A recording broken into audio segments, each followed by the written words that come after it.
2 years ago, someone's father wrote a book. It told the story of a man living in a world of cripples. This man, blessed with extraordinary powers, chose to help the weak and save lives. In the end, he brought peace to the world, but at the ultimate cost: his life. Our story begins in Wellston Private High School, specifically in the cafeteria. Today is special because the famous chocolate cake is being served. One lone slice of the legendary dessert sits unclaimed until two students start fighting over it. On one side, we have Remy. She tells Arlo to hand over the cake, since she saw it first. However, Arlo doesn't care. He coolly reminds Remy that it's his since he took it first. This answer only infuriates Remy, and she releases her powers. Electricity starts flowing through her body as she demands the cake back. Arlo doesn't hold back either and creates a barrier to block Remy's electricity. They both clash dramatically, and yes, all this over a slice of cake. Meanwhile, in the background, a boy nervously watches the scene unfold. At first glance, he seems concerned about the situation. But his real worry? Missing out on grabbing at least one slice of the cake. This boy is our protagonist, John. Right now, John is stuck in class, bored out of his mind like the rest of his classmates. His thoughts wander back to the chocolate cake he missed out in the cafeteria when he notices Remy enjoying her slice next to him. His daydreams are interrupted when the teacher asks for a volunteer to solve a problem. John raises his hand.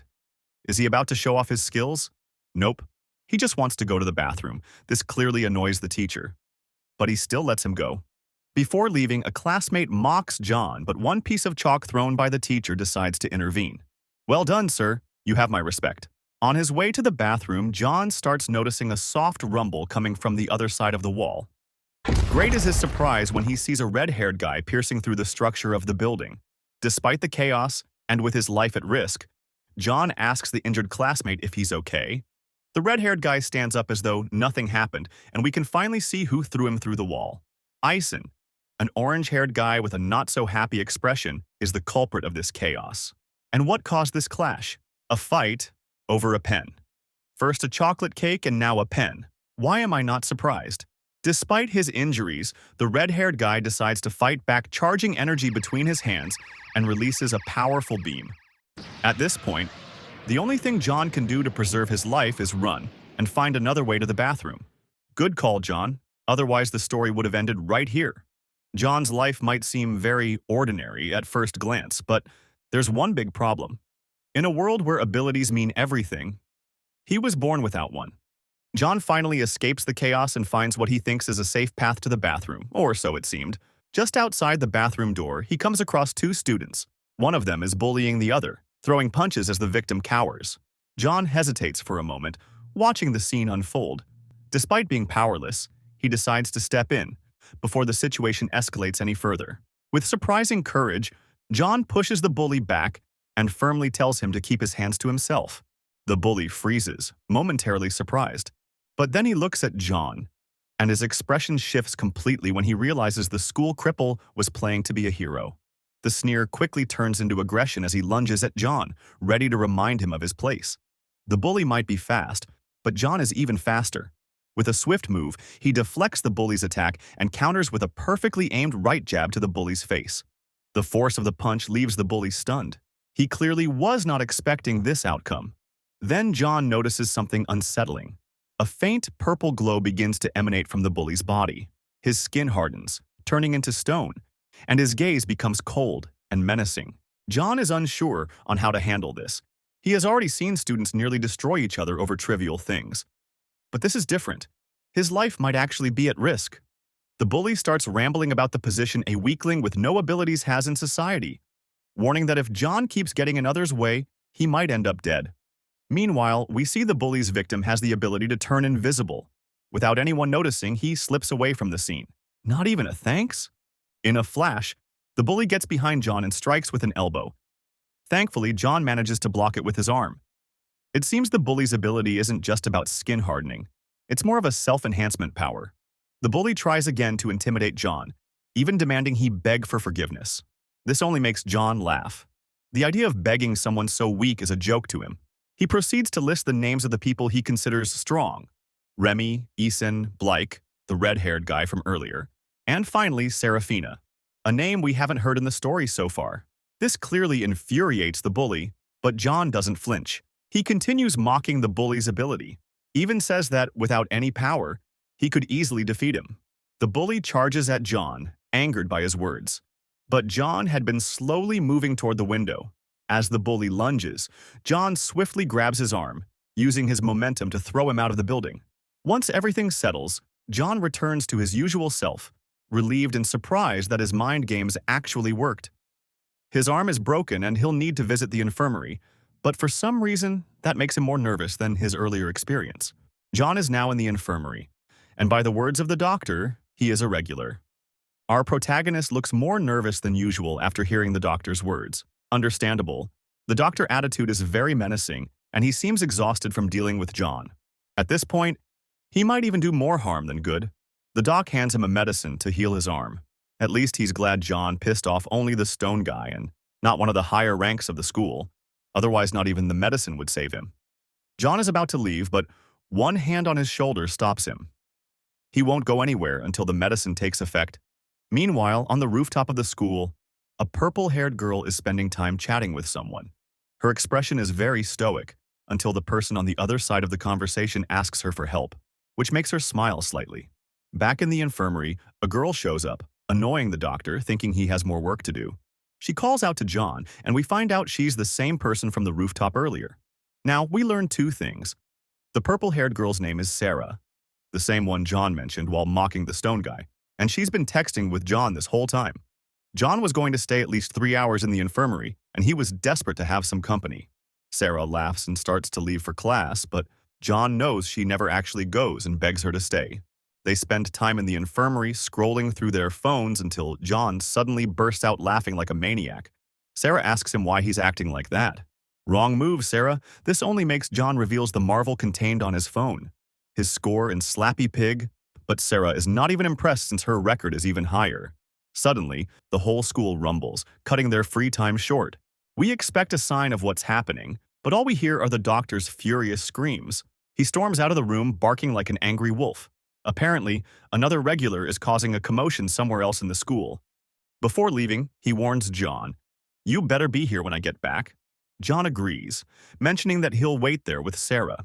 The moment the doctor is out of sight, both of them decide to leave, completely disregarding his menacing words.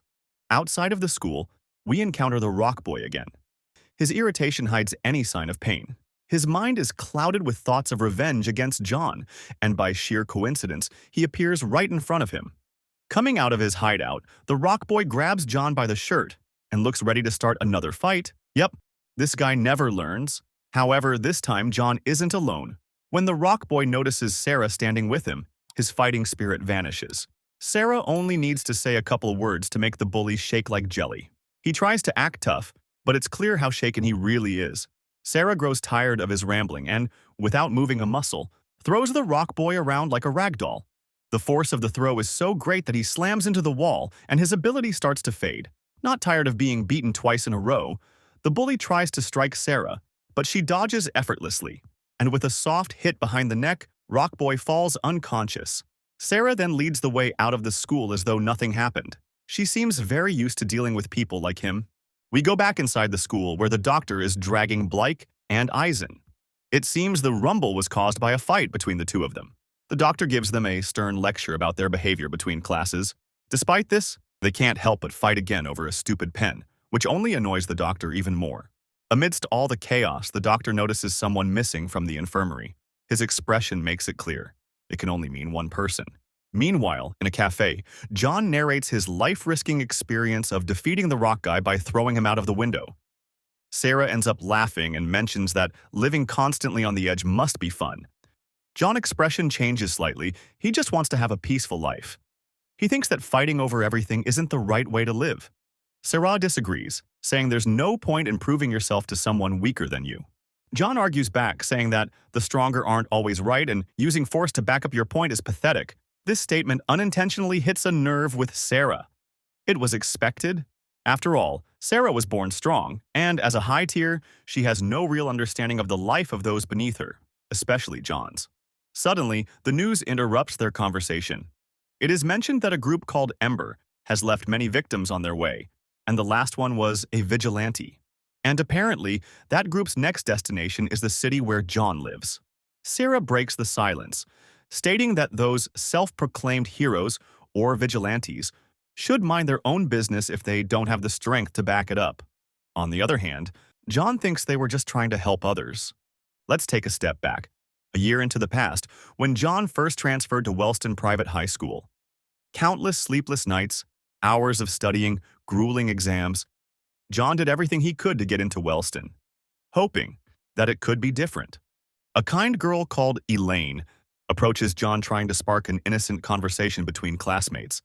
Everything flows smoothly until the word ability comes up. The room falls into an eerie silence. Everyone waits, eyes on John, eager to hear what the new guy's ability is. John tells the truth, feeling no reason to hide it, especially from someone who seems kind. But the moment the girl hears his answer, her mask falls off. Her true attitude surfaces. Disgust, pure and unfiltered, as she realizes she just wasted her time talking to a weakling. The rest of the class follows suit, hurling insults at him without hesitation. Outside the classroom, things don't get any better. Two guys pick on him, ready to show him his place. It's at that moment that John sees Sarah for the first time. Desperate, John calls out to her for help, clinging to the hope that someone might step in. But Sarah doesn't even glance his way. She walks past him without a care in the world. Reality hits John like a bucket of cold water. The flashback ends, and we find ourselves in John's bedroom. His peaceful sleep is rudely interrupted by a mysterious call, and he's not happy about it. Sarah is on the other side of the call. She wants John to join her on a trip to the mall. John tries to get out of it, mumbling something about needing to clean his house. But before he can hang up, there's a knock at the door. Sarah is already there. John opens the door and Sarah, all innocent, offers to help him clean. But as she steps inside, she notices something curious. Everything in the house is spotless. Except for one thing, a pair of fighting gloves sits on the floor. Sarah picks them up, and with that, their plans are set in motion. At the mall, John and Sarah spend their time searching and trying on some clothes. John is surprised at how quickly Sarah finishes her shopping. Soon after, they come across an ability gauge booth. For fun, John suggests Sarah to give it a try. Sarah initially scoffs at the idea, claiming those booths are a scam, but with a little convincing, she reluctantly agrees. At the booth, a girl shouting at the vendor. She is outraged because she can't believe her ability only got a power level of 4. She demands a refund, threatening the vendor to destroy everything if he refuses to do so. John grows tired of waiting in line and steps forward, asking the angry woman to calm down. His words, however, only fuel her fury. John stands firm, refusing to back down over a mere $10 refund. She's livid, her voice rising as she turns her threats toward John instead. The tension escalates and John tries to calm her, without success. Right when the woman is about to strike, John spots a security guard nearby and his attitude shifts completely. With a sense of security, he baits the woman into attacking him. Sarah smiles during the exchange, realizing what John is trying to do. The woman has had enough of John's taunts. She lunges forward, and at that very moment, John lets out a loud, dramatic scream for help, ensuring the guard takes notice. The guard intervenes immediately, grabbing the woman before she can land a blow. He demands an explanation. The woman pretends to be the victim. She points fingers at the ability booth vendor, blaming him for her rage. Without hesitation, the guard marches over to the vendor and orders him to refund her money.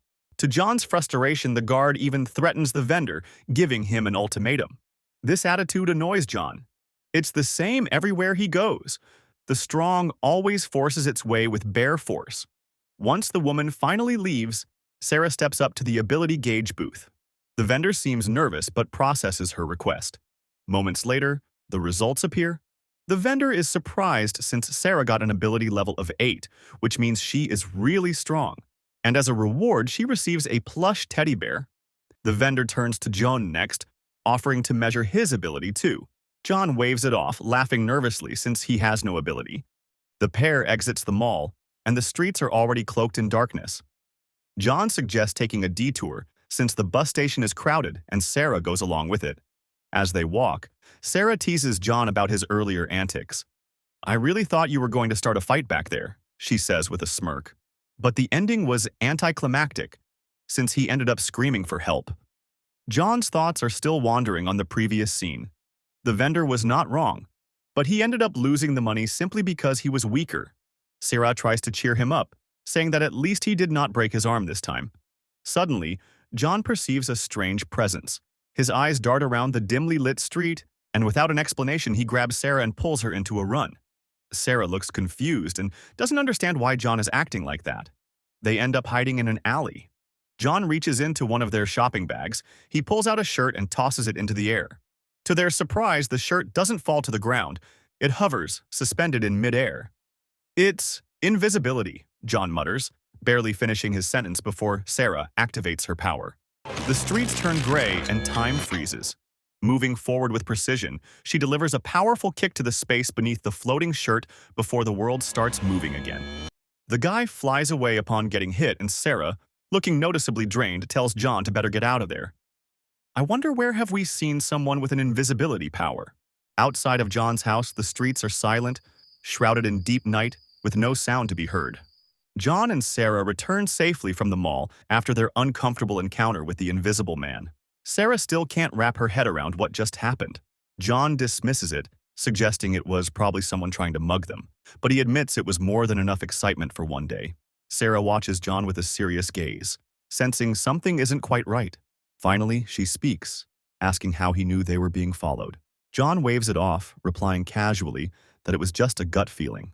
Quickly changing the subject, he asks if she'd like to eat with him. Sarah declines the invitation, mentioning that it's pretty late and she should head back to her dorm. John reacts with alarm, clearly not expecting her to leave after what they had just experienced. Sarah remains stoic, assuring him that she can take care of herself. John reluctantly agrees, but insists she should stay the night, just in case. Sarah settles onto the sofa, her eyes falling on a lone book resting on the table. Its title reads, Unordinary, just like this manhwa. Ignoring John's questions from the kitchen, she picks up the book with quiet curiosity. John notices her holding it, a pinch of nervousness in his voice. Sarah asks how he managed to get his hands on a book that had been banned 2 years ago. John explains that his father gave him a copy since he had a few spares. Sarah reads the author's name on the cover and is surprised to learn that John's dad is the book's writer. She admits she's been interested in the book for a while, but since the ban, finding a copy has been nearly impossible. Curious, she wonders what made it so controversial that it vanished without a trace. John listens attentively, surprised at her level of interest in the topic. However, his expression darkens when she mentions rumors about the book being cursed, that readers, especially self-proclaimed superheroes, became delusional after reading it. John finally speaks, disagreeing with the notion that those superheroes were delusional. Instead, he argues, they understood the book's message. The world is flawed, and people should use their powers to bring balance and peace instead of serving selfish interests. With a faint smile, Sarah quips that he sounds like a vigilante. John finishes by inviting her to read it herself. Intrigued, Sarah decides to borrow the book. We find ourselves in an unknown location. A green screen displays a map with several marked positions. A mysterious voice asks for confirmation to mark the position of Target 93. Another voice approves the action. I wonder what they're planning. Meanwhile, back at John's house, both Sarah and John are asleep in the living room, but John seems troubled. His sleep is plagued by nightmares. Dark voices taunt him, calling him weak and easy prey. He screams at them to stop, begging to be left alone. Suddenly, the darkness dissipates, and a green-haired girl appears, offering her help. John wakes up abruptly, drenched in sweat and visibly shaken. He stumbles to the bathroom, splashing water on his face in an attempt to calm himself. It was just a dream, he mutters, trying to convince himself. Still restless, he decides to go out for a walk, hoping the cool night air will help clear his mind. He leaves without waking Sarah. His walk takes him to a convenience store, where he buys a few sandwiches. As he eats, the image of the green-haired girl resurfaces in his mind. With a bitter expression, he decides it's best to head back home. At the apartment, Sarah wakes up just as John returns. She notices him entering from the street and immediately asks if he couldn't sleep because of a bad dream. John brushes off her question, casually mentioning that he brought breakfast. Sarah's suspicion grows. John, usually talkative, hasn't said much since he came back. Directly, she asks, "Is everything all right?" John responds with a simple, "It's nothing." Sarah tries again, offering her support, but this time John snaps. He raises his voice, firmly stating that he's fine. That's all Sarah needs to hear. She rises from her seat and calmly tells him he needs some time alone. John tries to salvage the situation, but Sarah collects her shopping bags and leaves without another word, leaving John alone with his clouded thoughts. Outside, Sarah's phone buzzes. She glances at it and sees 37 unread messages waiting for her attention. It seems her phone had been in sleep mode. The scene shifts to the dormitories of Wellston School. A blue-haired girl notices Sarah entering the dorm and immediately approaches her. She looks both angry and worried, clearly upset that Sarah hasn't responded to her messages. Something about this girl feels familiar. The blue-haired girl scolds Sarah sternly for making her worry. What angers her even more, though, is the fact that Sarah was spending time with John. She starts yelling, questioning why someone of Sarah's status would ruin her image by associating with a cripple. Midway through her tirade, Sarah cuts her off. Now we learn that the girl's name is Elaine. Sarah activates her ability, freezing Elaine in place. With a calm but firm tone, Sarah reminds her that her choices and actions are none of Elaine's business. After heading to her room, time resumes, and Elaine collapses to the floor. Still dazed, Elaine receives a phone call asking if Sarah has returned. She confirms, though her frustration is evident. Back in her room, Sarah starts unpacking her shopping bags, including the teddy bear she won with John. Her phone buzzes. It's a message from John. He's apologizing for his behavior earlier and warning her to be cautious with the book. He reminds her it could cause serious trouble if anyone finds out she has it. Curious, Sarah opens the book and notices a handwritten note. Dedicated to my son. Before she can process it further, a sudden knock on the door startles her. She quickly hides the book and opens the door to find a familiar face. Arlo greets her, attempting a compliment, but Sarah quickly sees through his words and dismisses him. Undeterred, Arlo reveals his purpose. He wants Sarah to join him for a turf war since they're short a member. Sarah refuses outright. As she's about to close the door, Arlo stops her by reminding her of her duties as the rightful queen of the school. She glares at him and asks why Remy isn't handling it. Arlo explains that Remy had to step away for a while due to family issues. He continues trying to persuade her, promising that she won't have to lift a finger. He assures her that he and the Jack will handle everything, so there's no need for concern. 6 hours later, we see Sarah, Arlo, Blake, and Elaine on a bullet train, heading toward their turf war. The Wellston team arrives at their destination, a barren, deserted area. Their opponents are 4 ability users from Agwin School. As the Wellston team approaches, the Agwin students notice them. Arlo greets them with his usual smug confidence. However, the king of Agwin interrupts him, pointing out that since Arlo organized the turf war, they shouldn't have arrived late. This remark catches Sarah's attention. She recalls Arlo telling her that Agwin challenged them, not the other way around. Her suspicions grow as the 2 kings step forward to meet in the middle of the arena. The king of Agwin questions why they were challenged, pointing out that Wellston has no reason to provoke them. Arlo smirks and reveals his true intentions. Agwin recently gained a new queen, and he wants to see her in action. The rules of the turf war are announced. It will be a series of one-on-one battles. The king of Agwin turns to Sarah, unfamiliar with her presence, and asks Arlo who she is. Arlo nonchalantly introduces her as a returning veteran named Serafina. Hearing her name, the king of Agwin freezes, vivid memories of the past flooding his mind. He remembers Serafina as the unstoppable force who single-handedly took down his entire team in the past.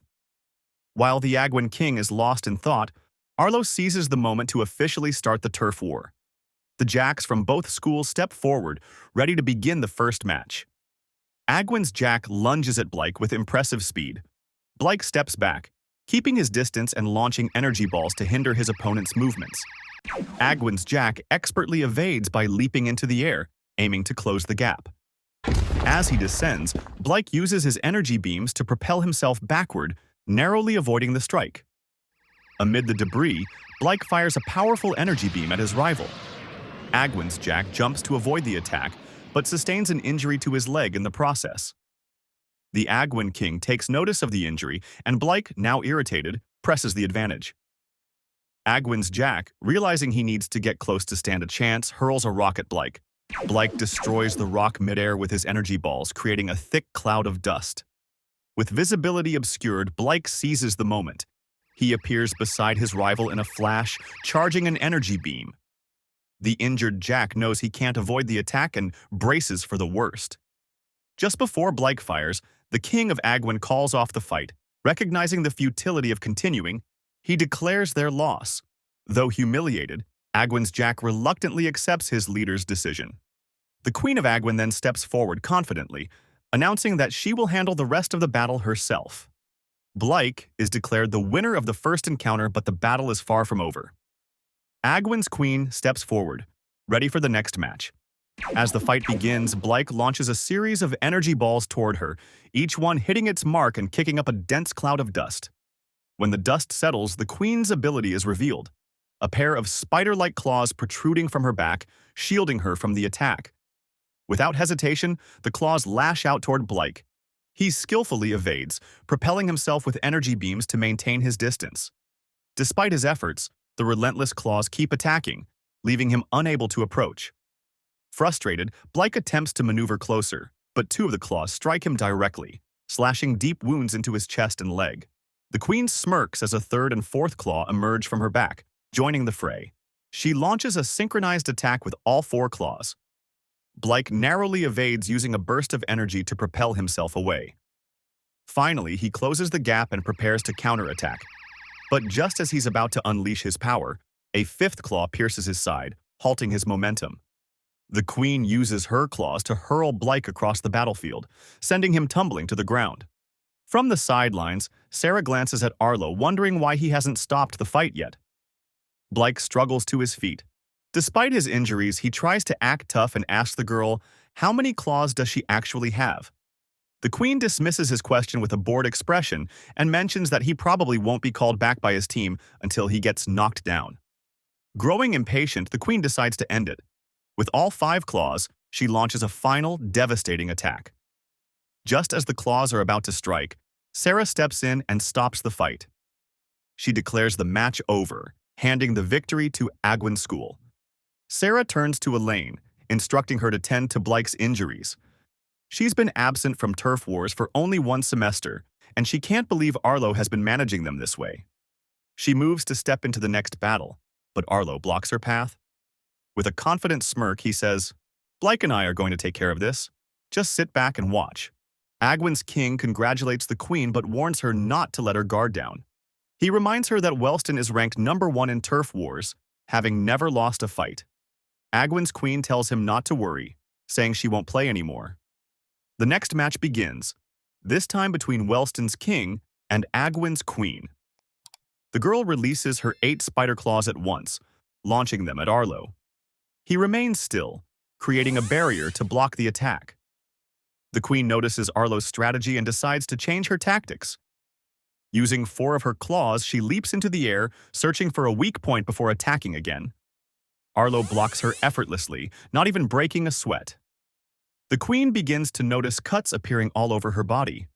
Arlo's barriers seem to deflect damage. She tries to increase the distance, launching more attacks, but Arlo steadily walks toward her, blocking every move. The injuries on her body continue to multiply, and she starts retreating. As she tries to back away, she discovers a barrier blocking her path. Arlo creates a cage-like barrier around her, trapping the queen like a spider in a glass. Every attempt she makes to escape results in more cuts. Arlo steps into the barrier, and she attacks again, but her claws are immediately blocked. Desperation takes over as she struggles to find a way to defeat him.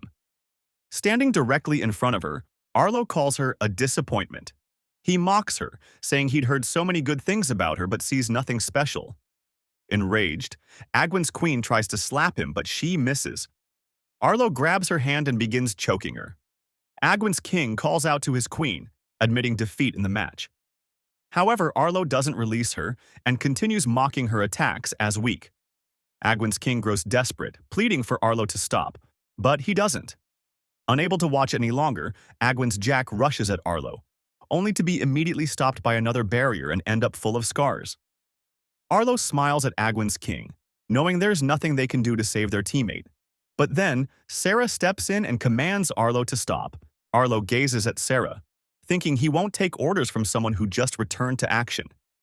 He tightens his grip on Agwin's queen. Sarah has seen enough. She activates her power. Elaine notices and tries to stop her, but time freezes before she can finish. Sarah rushes toward Arlo's barrier. With a powerful punch, she pierces through it.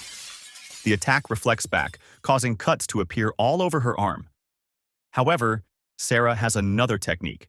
She rewinds time, and her arm heals instantly.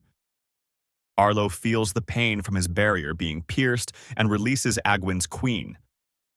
Furious, he yells at Sarah, demanding to know what she was thinking, attacking her own teammate. Agwin's king lets out a soft laugh. He's never seen members of the same team fight each other. Sarah approaches Agwin's king and gives him two options. He can forfeit and accept his loss, or he can continue fighting, with her as his opponent. Agwin's king knows there's no point in continuing. He concedes defeat. On the way back to Wellston dorms, Elaine tends to Arlo, healing the damage caused by Sarah. Arlo asks Elaine why Serafina has been acting so strangely.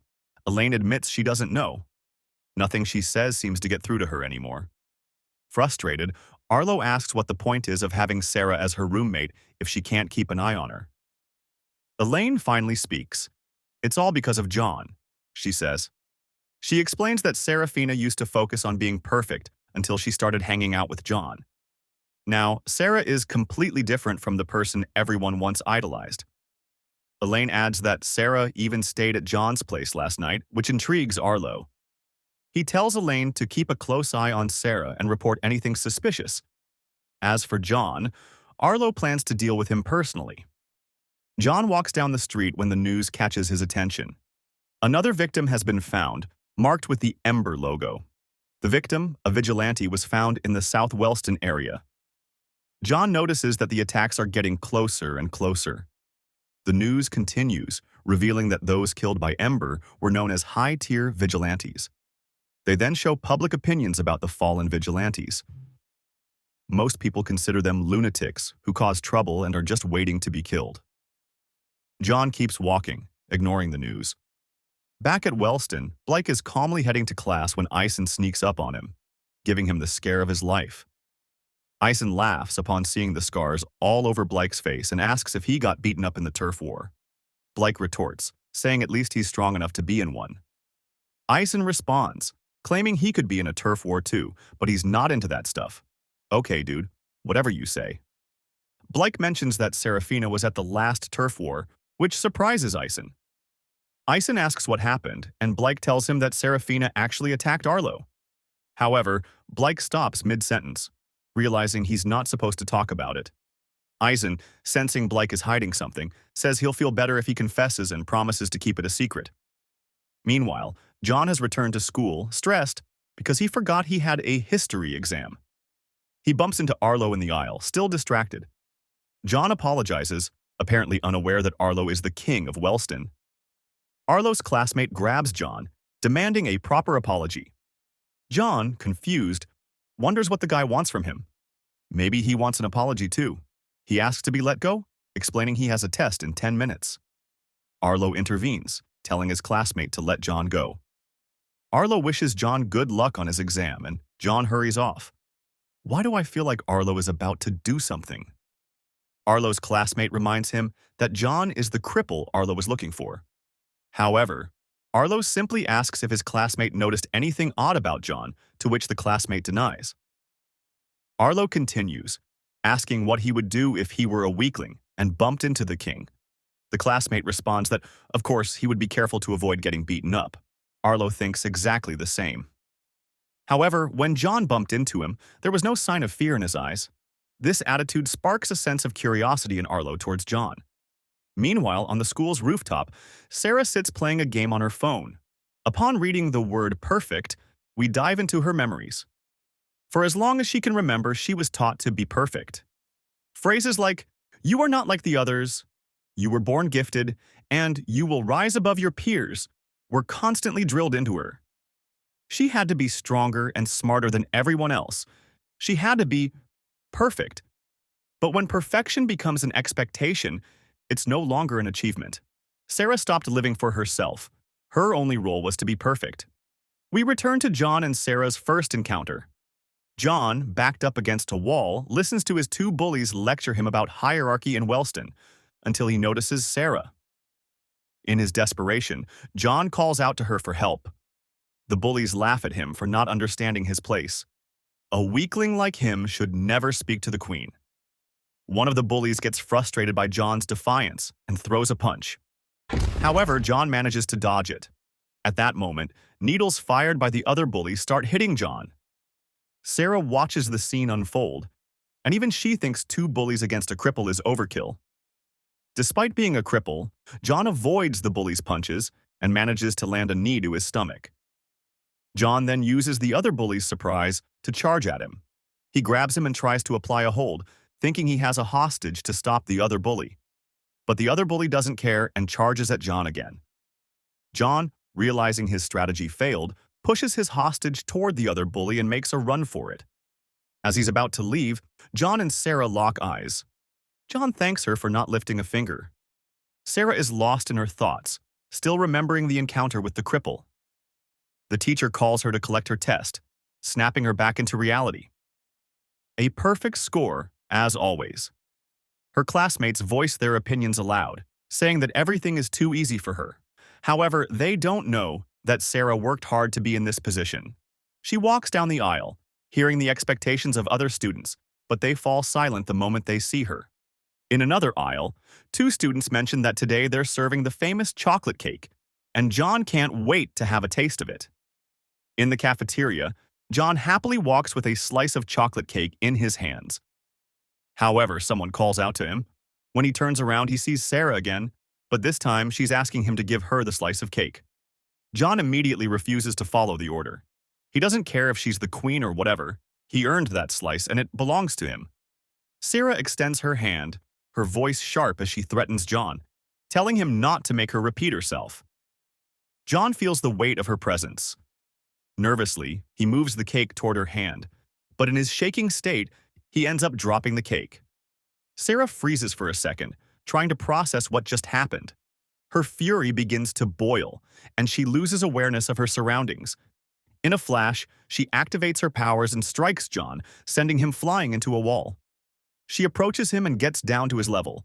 Snapping, she yells at him, complaining about how a cripple dares to humiliate her, someone who works hard every day. Her frustration keeps building.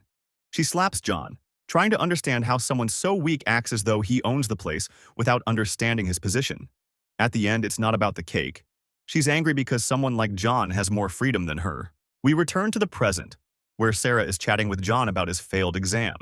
Serafina leaves the rooftop and hears the rumors about her fight with Arlo during the last turf war. It seems that Ison can't keep his mouth shut.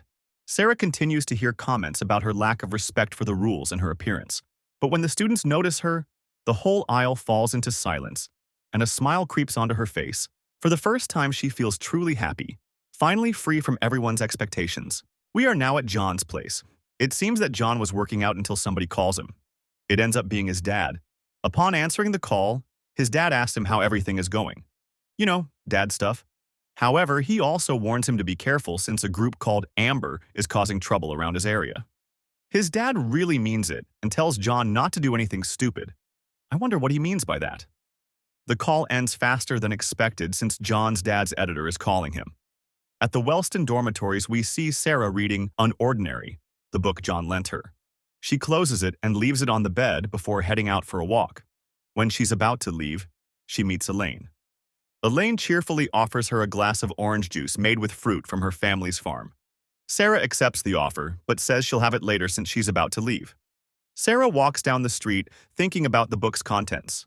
It's a story about a man who protects a world full of cripples. How did someone come up with that premise? She wonders. She thinks John's father wrote the book to share his idea of a world where John could stand as everyone's equal. She recognizes that many people agree with that vision. That's why so many self-proclaimed heroes appeared, trying to emulate the hero of the book.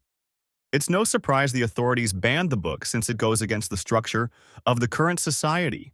They feared how it inspired many high tiers to take action after reading it. But the world of the book and the real world share something in common. Only strong people have the power to influence reality. Back in Sarah's bedroom, we see Elaine leaving a glass of orange juice on Sarah's desk.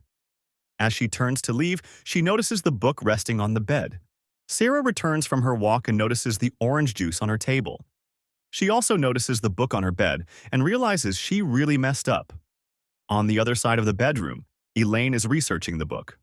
She finds a wiki about it and learns that the book is the reason so many vigilantes and self-proclaimed heroes started to appear. She continues her research and discovers several news articles about those superheroes being murdered. She gets frustrated because she doesn't know what to do and is scared that Serafina wants to become a vigilante. Elaine decides to call Arlo. Arlo picks up the phone, and Elaine tells him that Serafina is in big trouble. She explains that Sarah has a book called Unordinary and insists it can only mean bad news. Arlo tells her to calm down and stay focused. For now, he says it's better if no one else finds out about this. Back on the rooftop, John is talking to Sarah about his report card. From his attitude, we can infer that he failed almost everything. Sarah tells him not to freak out since there's nothing he can do about it. She then uses the moment to tell John that she cannot give him back the book. John immediately guesses that it must be because Elaine found it. From Sarah's expression, John realizes he's right. He reprimands her for being so careless and reminds her that, even with her ability, she can't rewind this mistake. John asks her what her plan is, and she replies that she'll keep the book for a while so no one can trace it back to him. Sarah tells John not to worry. Since she's the school's ace, she believes they will be lenient with her. John then asks her what she thought about the book. Sarah tells him that its content was absurd. However, she admits that some points are not fully clear to her and asks John for help. John starts by saying that he admires the hero of Unordinary because he listened to others and saw value in everyone. He continues, explaining that the core idea is that even the weakest people can have amazing ideas and they should be protected. With a proud light in his eyes, he says that if he were qualified, he would join the people trying to make that vision a reality. Sarah gazes at him and apologizes for the book, saying she didn't know it meant so much to him. John tells her it's okay since he has read it many times and needed a break from it anyway. In the library of the school, we find Blake reading a book. Everything is quiet until someone drops a mountain of books on the table. It's Remy, and she's upset about the number of exams she has to take at the end of the quarter. Blake is surprised. He didn't know Remy came back last night. Remy asks Blake to tell her if anything interesting happened last week. Blake mentions that they won a turf war, and he also adds that Sarah even substituted her as the queen. Blake is about to share something only royals should know. However, Remy interrupts him, saying everyone already knows that Sarah kicked Arlo's butt in the turf war. Remy is relieved that those two finally fought it out. However, she knows it's none of her business, despite Blake saying otherwise. Remy understands that her position as the queen is only because Sarah doesn't want it. She's aware that her level is far below theirs, and trying to stop them would probably get her killed. Blake then asks Remy why she left so suddenly.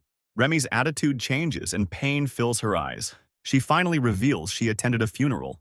Her brother was murdered. Meanwhile, we see John in his classroom. He looks really thoughtful. He starts remembering some kids laughing in front of him. A younger John, beaten and bruised, glares at them with fury. A hand extends toward him, offering help.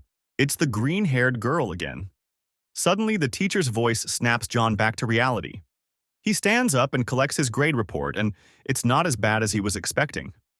Elsewhere, Arlo is walking down one of the school aisles. He's surprised that Sarah managed to get a copy of Unordinary. He wonders if her recent behavior is influenced by the book. Suddenly, John bumps into Arlo, scattering all his papers. Arlo bends down to help him collect them, and the people around start murmuring. But when Arlo raises his voice, everyone goes silent. As Arlo leaves, he tells John to be more careful next time. However, his expression changes as he leaves, revealing that he's actually planning something. Now we find Arlo and Eason in an empty classroom. Eason is wondering why Arlo called for him. Arlo tells him that his expertise is needed and asks if he's able to find information on anyone. Eason asks what exactly Arlo is looking for. Arlo inquires if Eason knows John, who is in his grade. Eason affirms but wonders why Arlo is interested in that cripple. Arlo tells him that John looks suspicious after seeing him a couple of times. He's powerless, completely unaware of his surroundings, and has no respect for hierarchy. However, he got into Wellston and hangs out with Sarah. Arlo thinks those facts don't line up and asks Ison to find his story and what he did to get into Wellston. Ison tries to persuade Arlo to just forget about him. However, Arlo tells him he didn't ask for his opinion. Ison shakes a little and accepts the order. Before Ison leaves, Arlo reminds him to keep his mouth shut this time. Meanwhile, John is walking and notices a paper on the billboard. It's a death pool where students bet on which superhero will die next. This infuriates John, and he tears it off. With the paper in his hands, he wonders what kind of people would do that. Suddenly, he notices a bully stepping on another student's papers. The bully laughs, rejoicing in the panic of the victim. Out of nowhere, John launches a jab, throwing the bully to the floor. He lowers himself to the bully's level and starts lecturing him. John calls him a disgrace to society for stepping on people weaker than him. The bully only laughs and prepares to attack. He shoots a laser at John, but John doesn't flinch and avoids the attack. John has had enough and starts beating the bully. However, upon seeing the bully's face full of wounds, John's memory flashes back. He sees a blonde guy covered in scars. This makes him stop, and he decides to run away. The bully seizes the opportunity and starts threatening John, acting as though John is escaping from him. In the distance, Ison watches the scene carefully. Elsewhere in the school, we see Remy holding the death pool. Tears fall from her face as she uses her electricity to burn the paper. As she walks away, one piece of the burned paper shows the name X-Static. This vigilante was murdered recently and is probably Remy's brother. Remy is now knocking on Sarah's dorm. Elaine opens the door, and Remy tells her she wants to talk with Serafina. Elaine lets her in and offers some tea, but Remy refuses, saying the visit will be quick. Sarah is in her room, reading a magazine, when she hears Remy knocking on the door. Remy walks in and notices the teddy bear. However, she also spots a circuit inside of it. Immediately, Remy apologizes to Sarah and thanks her for substituting as queen during her absence. Sarah tells her not to worry, saying she owed it to her. After all, Remy had taken the burden of being queen off her shoulders. Remy keeps glancing at the bear, enough that Sarah asks why she's staring so much. Remy points out the chip inside the bear, saying it's giving her bad vibes. Curious, they open the bear and examine the circuit. It turns out to be a tracking device. This makes Sarah remember the moment she won the bear. She begins to wonder if all the prizes from the level gauge booth contained trackers. Her mind races back to the booth sign, which mentioned that anyone with an ability level of 5+ would receive a prize. She deduces that someone is tracking high tiers. Remy advises Sarah to stay alert from now on. Even though they're strong, they're far from invincible. Meanwhile, back at school, Ison is trying to process all the information he's gathered about John so far. He's spoken with bullies who had encounters with him, including Rockboy, and the pair who gave John his welcome to Wellston. He even tried asking the school doctor, but apparently the doctor didn't know any John. All the information points to John being just a typical cripple. Yet Ison can't shake what he saw during the confrontation with the bully. John didn't act like a typical cripple in a fight. He showed confidence. Frustrated by the lack of answers, Ison decides to talk directly to John. John is surprised to see Ison talking to a cripple like him. Ison mentions that the school newspaper wants to write an article about the life of a cripple and needs John's input to make it accurate. John shrugs and accepts, but says maybe later. His class is about to start. Ison, thinking John is joking, presses on, saying that the interview can't wait. Ison takes John into a classroom and invites him to take a seat. John emphasizes that he was practically dragged there against his will.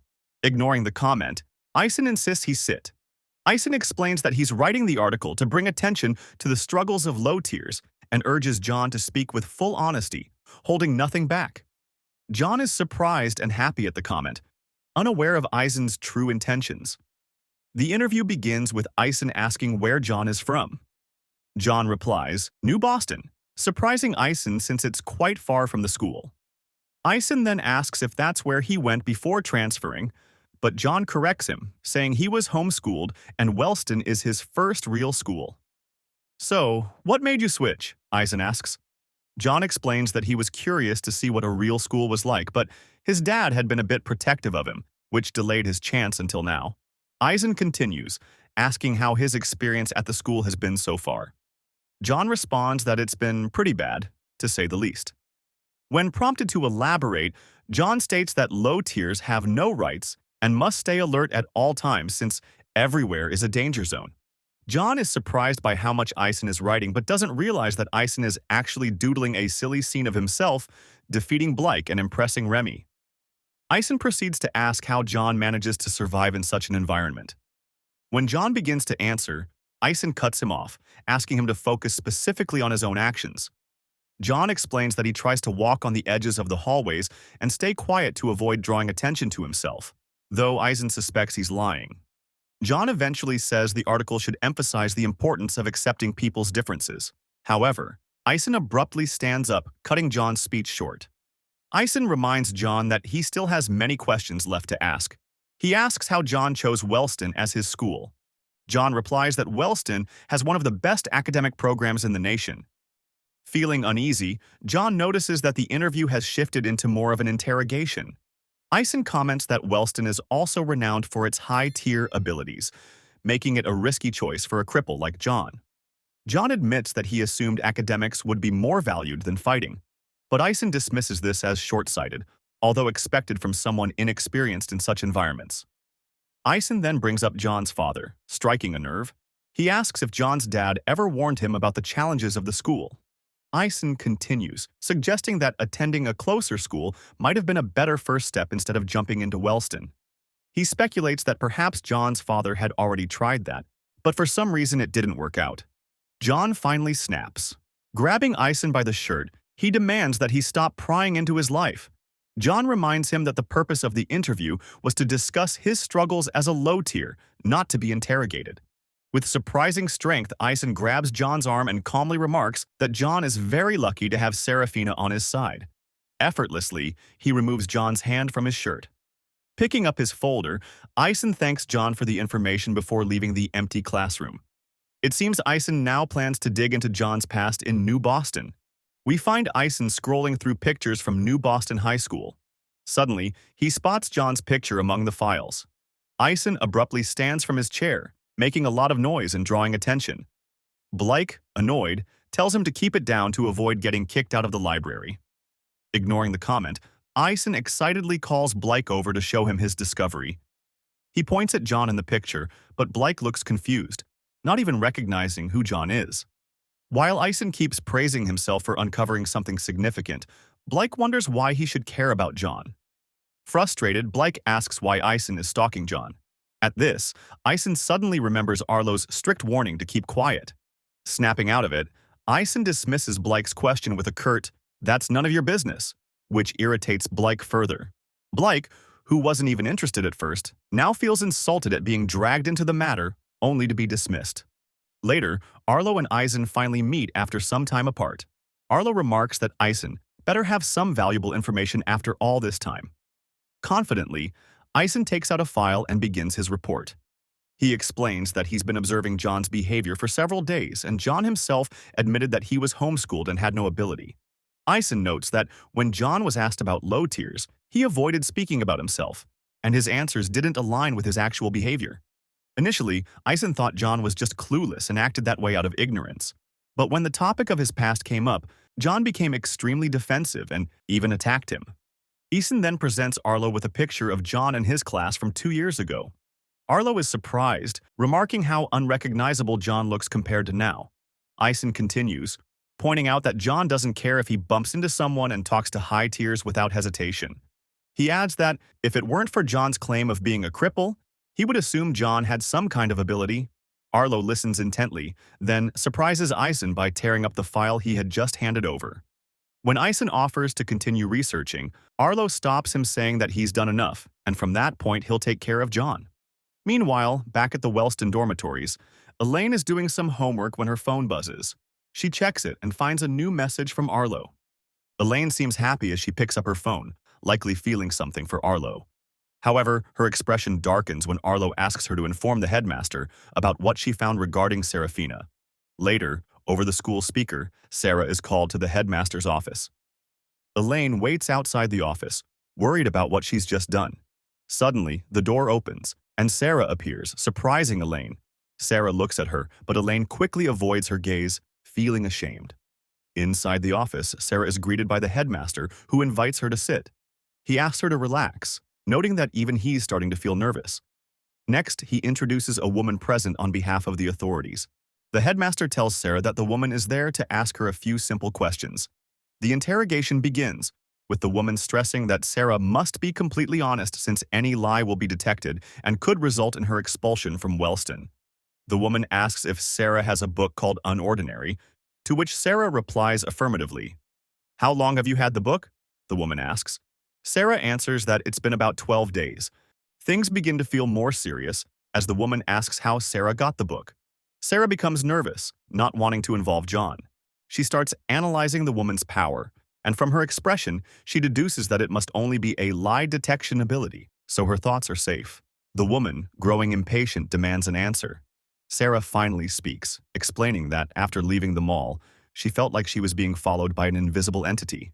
After confronting it, she ran off with all her might. When she returned to her dormitory, the book was already in one of her shopping bags. The woman has been using her power while Sarah spoke and didn't detect any lies. She continues, asking if Sarah was with anyone when the incident happened. This question shakes Sarah once again. Before she can answer, the headmaster intervenes, stating that they should focus only on asking relevant questions, as their students' time is valuable. The woman presses on, asking where the book is now. Sarah responds that she destroyed it. "Did you read it?" the woman asks. Sarah answers yes. Finally, the woman asks what Sarah thought of the contents of the book. Sarah replies, saying that the message of the book was absurd. The woman seems relieved upon hearing that. She tells Sarah she can leave since she still needs to talk with the headmaster. Meanwhile, John is in class when his phone buzzes. It's a message from Sarah, asking him to meet her at the school gates. John rushes out and meets Sarah, who's carrying luggage. She explains that she was ratted out by Elaine and will have to leave the school for a month, heading back home. It seems the authorities were worried about the recent deaths of high tiers and wanted to ensure the book hadn't influenced her in any way. Sarah adds that John shouldn't worry because she managed to hide any trace of him from the lie detection woman. However, John scolds her for not taking the situation seriously. He tells her she should have told the truth, since the book was his. Sarah reassures him, saying the only thing that matters is that they both got through it relatively unscathed. John relaxes a little and ends up agreeing with Sarah. Sarah finally leaves, promising to text him once she gets home. John heads back into the school, unaware that Arlo is watching him with a menacing gaze. As John walks through the school, a familiar voice catches his attention. It's Rockboy again, still angry about their last encounter and eager to finish what he started with John. "Dude, you should really go to therapy or something." John rushes off, shouting that he's been mistaken for someone else. Rockboy chases him at full speed, while John tells him he shouldn't keep dwelling on the past and should just move on with his life. But John doesn't notice where he's heading, and soon finds himself at a dead end. Rockboy takes advantage of this, launching a powerful kick toward him. John manages to evade the kick, using the opportunity to push the bully and send him crashing to the ground. To make sure Rockboy stays down, John throws his notebooks at him before running off. John is running with all his might, knowing that if Rockboy catches up, he stands no chance. But in that moment, Rockboy leaps at him and grabs him from behind. Using his weight, Rockboy forces John to the ground and pins him there. With Sarah no longer around, Rockboy seizes the moment to take his revenge. In the infirmary, the doctor is surprised to see John back so soon. The doctor laughs, mentioning that it hasn't even been 4 hours yet, and John already has a black eye and a broken arm. He adds that he's in such a good mood because he had made a bet with another teacher about how long it would take John to break something, and he won. However, the doctor jokes that if John had taken longer, he would have strangled him himself. John rests on one of the infirmary beds, his phone buzzing beside him. He checks the screen. It's a message from Sarah. She tells him she just got off the plane, which brings a smile to his wounded face. After a while, John checks his arm and notices that it's completely healed. He compliments the doctor's tonics, saying they're getting better each time. With a menacing tone, the doctor thanks John for making him practice preparing the tonics every single day. John leaves the infirmary, his arm healed, but as he walks through the hall, 3 guys notice him. They start eyeing him with ill intentions. One of them, a purple-haired guy, shoves John against a wall, mocking his previously wounded appearance. The purple-haired guy mentions that there's a rumor going around school saying that Serafina has been suspended for a month. He then asks John to help them with target practice after school, since John clearly has nothing better to do. John notices a dark aura lurking just around the corner, and his attitude shifts immediately. He mocks the three guys, calling them weaklings who won't even be able to land a single hit on him. Irritated, the purple-haired guy demands that John watch his words. John, not caring, simply replies that the guy's breath reeks. Suddenly, a hand grabs the purple-haired bully, making him nervous. The doctor appears, threatening the bullies, mentioning that he has a date tonight. He warns them that if anyone makes him work overtime, he'll take care of them personally. John starts laughing softly, but the doctor's irritation grows. He adds that his threat applies to John as well. Finally, the doctor leaves, threatening them once more and saying he'll keep an eye on them. Once the doctor is out of sight, the purple-haired bully resumes his actions, calling John lucky for being saved by the doctor. He tells John that a cripple like him is nothing but a leech, feeding off others. The bullies finally leave, but John stands still, reflecting on what he just said. The words, "a leech who feeds off others," linger in his mind, making him think of the green-haired girl from his past. A dark expression settles on John's face as memories resurface.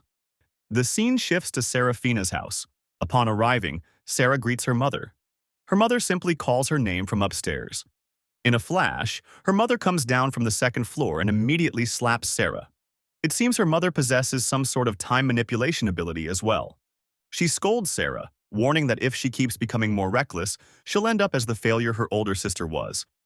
Her mother orders her to remove her extensions and says they'll discuss a proper punishment when she gets back. Sarah stays still, her cheek swelling from the slap as she hears her mother leave. Sarah is now in her room, using her laptop.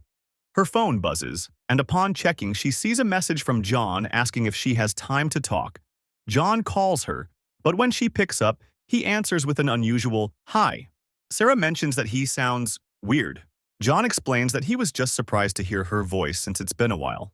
Sarah jokes, asking if John already misses her. He laughs and replies that he just had a long day. Sarah starts helping John with some school assignments. She calls them easy, but John replies that they have very different definitions of easy.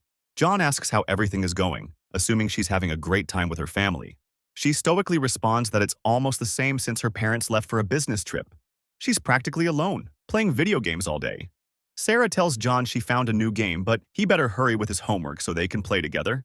John says he's just getting the hang of Slappy Pig, but Sarah replies it's a much easier game called Angry Pigs. She describes the game, which is similar to Angry Birds but with reversed roles. Instead of attacking pigs, the pigs attack the player, who must defend the birds by building structures.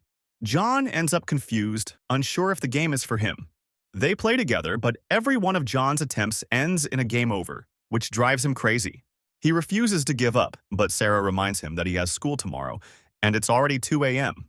The next day, John is walking through the school aisle, looking at his chat with Sarah on his phone. Suddenly, a hand stops him midway. It's Arlo, but he's not there to pick a fight. Instead, he reminds John to watch where he's walking. John simply replies with a sorry. Arlo is surprised since John doesn't seem affected. Then, he notices John's phone and the conversation with Sarah. They continue on their way. However, Arlo doesn't want John to keep talking to Sarah and plans to do something with John's phone. John is now being beaten up by a couple of bullies. They feel underwhelmed, expecting at least some resistance from him. After getting bored, they simply leave.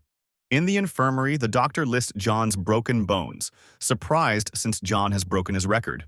John responds, saying that this time he didn't start any fight. The bullies just appeared and attacked him, but the doctor cuts him off.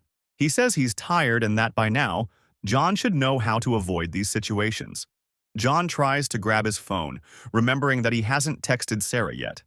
However, when he checks, he sees that his phone is completely broken. On the other side of the infirmary, the doctor is talking to Layla, the woman he had a date with. Suddenly, the doctor hears a crash and hangs up the phone. John has just smashed his phone against the floor, breaking it even more. He looks pissed and deduces that the bullies actually went after his phone. John gets ready to leave, but a hand holds his shoulder. The doctor tries to stop him, but John aggressively shakes him off. The doctor gets really angry, but before he can say anything, John speaks up. He says he didn't enroll at Wellston to spend all day in the infirmary. John is about to leave, but the doctor threatens him, telling him not to take one more step. The doctor asks what the point of leaving like that is. He'll only attract more problems in his state. John replies, saying the doctor shouldn't worry about him. The doctor responds, saying he's there to reduce injuries, and the only thing John will accomplish by leaving is causing him more trouble. The doctor finishes, telling him to sit down and rest if he has any respect for him. John reluctantly agrees. However, before sitting, he aggressively bumps into the doctor's shoulder. The doctor watches him, wondering why John is doing all of this to himself. John finally leaves the infirmary, looking all beaten up. Suddenly, he's pushed from behind, causing all of his papers to fall. He doesn't even try to respond. He just picks up his papers as the girls who pushed him call him a loser. Coincidentally, Blake and Remy are walking in the same aisle. Remy notices John and recognizes him as Serafina's friend. She also sees that John is covered in bruises. Remy approaches him and offers to help pick up his papers. Upon hearing Remy's offer, John's memories resurface, and he sees the green-haired girl instead of Remy. John snaps, yelling at Remy and swatting her hand away. Remy steps back, completely surprised by John's sudden shift in attitude. John is boiling with fury, but slowly he starts to realize what he just did to Remy. He mutters, trying to offer an apology. However, Blake shoots a laser before John can say anything. Blake approaches him, asking for a good reason not to destroy him right there.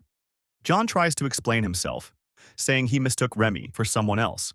Blake doesn't buy the explanation, but before he can do anything, Remy stops him, saying everything's fine and they should just let it go. They both leave, while John continues picking up his papers. Around him, everyone insults him, calling him a moron for pissing off the Queen and the Jack. John thinks about how he really admired the hero of Unordinary for seeing value in everyone, but now he finally snaps, calling the message of the book a lie. He now believes that none of them are worth anything. Back at John's house, Sarah is asking why he didn't text back. He explains that he got into a fight and his phone broke. Through the webcam, Sarah notices John's expression. She tries to cheer him up, telling him that phones are replaceable and he shouldn't let it get him down. She changes the topic, asking if he made any progress in Angry Pigs. John finally changes his serious expression, mentioning that he actually managed to beat some levels. This change draws a smile from Sarah. Back at Sarah's house, Sarah's mom finally arrives from her business trip. Upon arriving, she asks her servant how Serafina behaved during her absence. The servant replies that Serafina has changed her behavior. She spends all day locked in her room, only leaving for meals. The servant adds that she probably spends her time either playing video games or chatting with boys. Sarah is in her room, checking her laptop. She's having connection issues with a video game. She leaves her laptop and stands up to check if there's any problem with the router. But upon opening her door, she meets her mom outside. Her mom asks her to give her the phone and scolds her for wasting her time socializing and playing video games. She adds that Sarah is starting to behave like the disgrace of her sister. Sarah replies, mentioning that Layla never did anything wrong. That's the same name as the doctor's partner. Sarah's mom asks for the phone once more, and Sarah reluctantly obeys. Her mom finishes by saying that she turned off the Wi-Fi so Sarah could spend time thinking about her behavior without distractions. This annoys Sarah, since now she won't be able to talk with John. Back at John's house, he arrives tired and full of bruises from school. He immediately turns on his laptop, but notices that Sarah is offline. He decides to play some more Angry Pigs while he waits for Sarah. After a few failed attempts at the game, he notices that Sarah is still offline and wonders where she could be. At Wellston School, John is walking with his lunch on a tray. Suddenly, a bully calls him from behind, ready to make him lose all his food. John doesn't flinch and responds with an elbow to the bully's face. The bully looks defeated, his eyes starting to well up with tears, his nose probably broken. John glances at him with a stern expression, saying that he's not in the mood for his crap. John goes upstairs, leaving the bully on the floor. Upon opening the rooftop door, he notices that he's not alone. Arlo is standing there, likely waiting for John. John asks him what he's doing on the rooftop. Arlo glances at John's expression and notices that it's the same one from the picture Ison gave him from 2 years ago. Arlo replies, saying that he should be the one asking John the same thing. After all, the rooftop is an area only for royals, not commoners like him. John ignores his explanation, remarking that this is where he eats his lunch. He moves forward, ignoring Arlo's presence, and sits next to him. Arlo pretends to act patient, saying that John probably didn't hear him.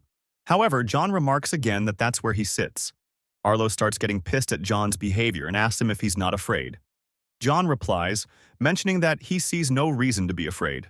Arlo only laughs, mentioning that he could kick his ass in an instant. John agrees with Arlo but knows that he won't do anything. Curious, Arlo asks why he thinks that, to which John responds that only pathetic low tiers would go after a cripple. John adds that a king wouldn't gain anything from the encounter, but Arlo cuts him off with a single word: satisfaction. John proceeds to explain that there's no satisfaction in beating people much weaker than you. Arlo is surprised. How would someone like John know about that, unless he had some experience? Arlo bends down to get to John's level and tells him that there's someone completely useless, yet he talks back to him and dares to walk and sit in his place. He asks John, face to face, if you were king, what would you do about someone who's really ticking you off? John answers, saying that he should be grateful, surprising Arlo. He continues, saying that Arlo must be doing a great job since there's only one person he cannot keep in line. After all, a king is nothing if his subjects refuse to follow him. John stands after finishing his food and leaves. Arlo stays there, confused because he had no idea what John was talking about. Arlo thinks that only people who have stood at the top have that kind of confidence. He's now intrigued by the kind of person John was at his previous school. Back at Serafina's house, she's resting, lying on the bed until one servant approaches her. The servant tells her that the break is over and she has to return to her duties. Sarah sits on the bed and asks the servant what the book mountain is for. The servant answers that Sarah's parents want her to read through all of them and write a report by the end of the day. Sarah is annoyed, replying that she did the same thing last night. However, there's nothing the servant can do since those are the orders from Sarah's parents. Sarah is writing her essay, and she does not look happy. She remembers the last time she willingly worked so hard was a year ago. Slowly, exhaustion wins, and Sarah falls asleep. We go 1 year into the past. Sarah is thinking about why she behaved so aggressively toward the cripple. She wonders if John had anything that sparked that behavior. The teacher starts speaking and explains that there will be a project in pairs. Suddenly, the door of the classroom opens loudly, cutting off the teacher's speech. John apologizes and shows the teacher proof that he was in the infirmary. John approaches his seat, throwing an angry gaze towards Sarah. The teacher continues, explaining that each pair will have to make a presentation for each of the 3 books they will read. The teacher starts forming the pairs, and in an unexpected turn of events, she pairs John and Serafina together. This surprises them, but not in a good way. Now they are sitting together with gloomy expressions on their faces. Sarah tells John to move his elbow off her table, but John refuses. Before she can even start a threat, John cuts her off, saying that if she beats him up, he won't be able to help with the project. Sarah corrects him, mentioning that he won't touch the project. She continues, explaining that she will do the entire thing by herself, and at the end, she will give John some note cards for the presentation. John refuses to follow the plan. He argues that he went all the way to Wellston to learn. However, Sarah ignores John's words and stands up, cutting off his argument. She imposes her decision over John using her heavy presence. Without adding anything, she leaves the classroom while John looks at her with frustration. Sarah works diligently on the project while John dozes off and falls asleep on his desk. On the day of the presentation, Sarah approaches John and shows him the note cards. She tells him that he only needs to read them and follow her cues. John ignores her, and upon receiving the cards, he tears them. This exalts Sarah, who wonders what in the world he's doing. John tells her again that he came to Wellston to learn and not waste his time. He adds that since there was no communication between them, he made the whole project too, and so her notes are useless. He finishes by saying that they should at least try to figure out what to say during the presentation, to which Sarah reacts with anger. The teacher starts the class and tells everyone to get ready for the presentations. John and Sarah stand in front of the class, explaining the plot of a book called Hamlet.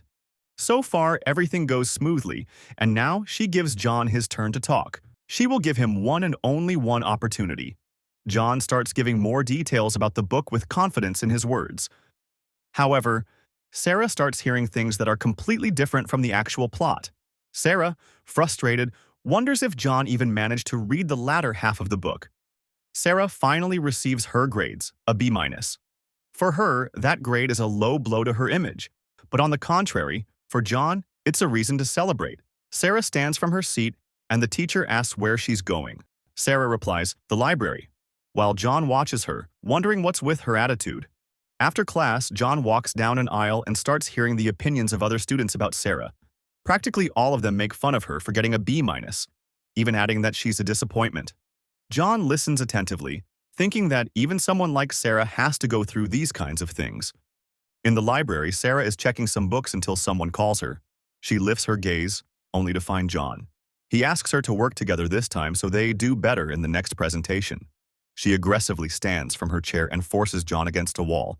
She tries to intimidate him, saying that if he doesn't follow her order to just read the note cards, she will send him to the infirmary every single day, giving him no chance to work on his project. John asks her if it's really worth going that far just for a perfect grade, to which she affirms. John asks again if she likes doing all the extra work by herself. He adds, wondering if the actual reason for her behavior is that she's constantly trying to impress people. This hits a nerve in Sarah, and she answers, saying that her attitude is none of his business. John strikes back, saying that he will continue doing his part of the presentation, and if he ends up wounded, she can consider the whole project a failure. Sarah does not hold back and promises to make John's life into a nightmare. With a sarcastic expression, John mentions that he's a cripple and there's nothing she can do to make his life more miserable. Sarah continues, stating that if John had followed her plan, they would have gotten an A without having to talk to each other. She's still furious, seeking an explanation for why he doesn't listen to what she says. "Because I don't want to," John replies, surprising Sarah. He adds that others' opinions mean nothing to him, even as a cripple. That is because before going to Wellston, John had already decided that he would live his life the way he wants.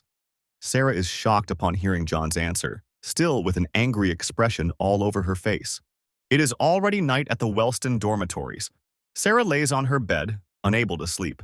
Her thoughts kept circling back to John's words about whether all her effort was worth it just for grades and the approval of others. The idea that he could ignore others' opinions and live however he wanted struck her as absurd, almost delusional. The next day, Sarah went to the library to pick up some books. When she reached her usual table, she found John sitting there, working. Annoyed, she asked him why he was there, and he replied that he was working on the project. Sarah reminded him that he wasn't supposed to be doing anything, which only irritated him further. He insisted that he would do his part of the work regardless of her opinion. With reluctance, Sarah sat down, both of them silently resenting their partnership. As John finished a section of his work, Sarah requested to review it, arguing that it was reasonable given that they were supposed to be working together. John initially refused, but Sarah swiftly took the paper from him. Reading through it, she found several inaccuracies and questioned what was wrong with him. John defended himself by blaming the difficult language of the book, and Sarah told him to consult her if he had doubts instead of improvising again. They continued working on the project, but John eventually dozed off. Sarah slammed a book against the table, startling him awake, and ordered him to keep working, much to his frustration. After their second presentation, Sarah glared at her grades in disbelief. It was an A-, which felt like another failure to her. She couldn't understand why she kept falling short. In contrast, John was thrilled. Approaching Sarah, he celebrated their success, only for her to correct him coldly. She pointed out that the minus meant they had failed to meet expectations. Annoyed, John asked why she couldn't be satisfied with a good grade, but she ignored him, walking away and telling him not to speak to her again. As Sarah wandered through an aisle, she overheard laughter from nearby. Peering around a corner, she saw John being bullied by two girls. He was injured but still told them to stop gossiping and focus on themselves. One of the girls revealed they had been talking about Sarah, mocking her for her recent grades and calling her an embarrassment. Sarah froze in shock as she listened, but to her surprise, John defended her, stating that her dedication and hard work were undeniable. The bully responded by shoving John against the wall, mocking him for thinking his opinion mattered. Before things escalated further, Sarah stepped in. She grabbed the bully's face and slammed it against the wall, leaving John stunned. Holding the bully in place, Sarah turned her attention to the second girl, who immediately began to tremble. Terrified, the girl fled, abandoning her partner. The remaining bully turned to confront Sarah but stopped in fear upon recognizing her. Sarah demanded to know why she thought she could attack John and speak about her that way. The bully stammered an apology, claiming it was just a joke. Sarah ordered her to leave, and the girl ran off without hesitation. Once they were alone, John thanked Sarah. She dismissed his gratitude and stated they needed to start working on their third presentation. John, smiling weakly, responded that he would join her after a visit to the infirmary. Back in the library, John and Sarah were working on their project. Suddenly, John asked Sarah to help him understand a section of the text. Sarah smirked, mocking him, saying she never expected him to swallow his pride and ask for help. Despite her teasing, she began explaining the content of the book while John listened carefully. She found herself surprised by his attentiveness, as he had been uncharacteristically diligent over the last few days. The day of the final presentation arrived. Before it began, the teacher asked the groups to have a brief discussion. Sarah noticed John's worried expression and couldn't resist teasing him. She joked that he would drill a hole in the floor if he kept staring like that. John admitted that he truly wanted to do his best this time. He explained that he disliked what people said about Serafina and didn't want to drag her down any longer. Sarah responded curtly, telling him it was a little late to be worrying about that.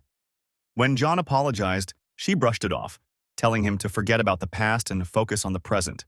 When it was their turn, Sarah stood and made an unexpected remark to John. She told him that he had been the most persistent partner she had ever worked with. Her comment caught John off guard, but brought a smile to his face. The presentation went smoothly, far better than their previous 2 attempts. Afterward, Sarah received her grade, a solid A. She finally felt at ease, though she refrained from celebrating. Approaching John, she noticed the joy radiating from his face. John, unable to contain his excitement, jumped out of his seat, celebrating their achievement. He enthusiastically told Sarah that she must be happy about her grade now. Then, with a grin, he invited her to celebrate with drinks on him. Sarah maintained her stoic demeanor, reminding him that his average grade was still an A-. John disagreed, arguing that they had worked hard for this and deserved a reward. Sarah initially refused, stating that she would rather spend time in the library. However, John was relentless and eventually convinced her to join him. They ended up at a boba tea shop. As they sipped their drinks, they both found themselves genuinely enjoying the moment. Though Sarah didn't show it outwardly, she too wanted to celebrate. She silently thanked John for teaching her to focus on what made her happy. Back in the present, Sarah was asleep at her desk. A servant entered the room, waking her up. The servant informed her that she was there to collect her work. Sarah groggily replied that it wasn't finished yet. The servant then mentioned that Sarah's father had arranged an internship interview for her at NXGen Research Facility. The interview was scheduled for the next day, and the servant advised her to research the company beforehand. Sarah sighed, commenting on how short the notice was. The servant, unimpressed, questioned whether her time away from home had made her soft, noting that she had been complaining more about her responsibilities. Before leaving, the servant reminded her to work more efficiently. Sarah stayed at her desk, staring at her unfinished essay with a sense of frustration and helplessness. John walked home, weighed down by the monotony of his routine. Wake up, go to school, get beaten up, and come back with nothing to look forward to. He couldn't help but wonder why he had to endure it all, questioning the point of the endless cycle. When he arrived home, he let his jacket and bag fall to the floor without a second thought. Frustration boiled over, and he lashed out with a powerful kick at the punching bag in the corner. The bag swayed violently, but it wasn't enough. He began throwing punch after punch, venting his anger on the worn leather. Everyone felt worthless to him. The weaklings who couldn't stand up for themselves and the so-called elites who only used their power for selfish and petty reasons. He was sick of people who thought they could do whatever they wanted simply because they had power. The image of the green-haired girl flashed in his mind.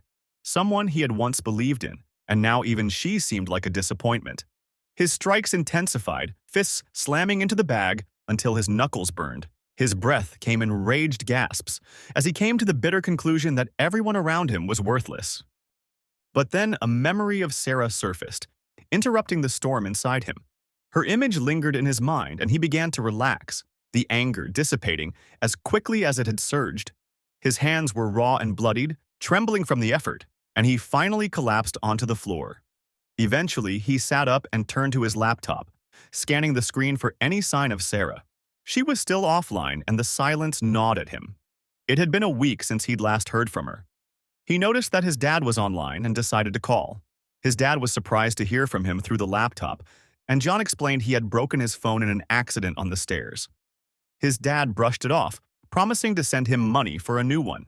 John shifted the topic, asking if his dad could send him another copy of Unordinary, but his dad's tone grew serious. He explained that the editor had destroyed all the copies for his own safety.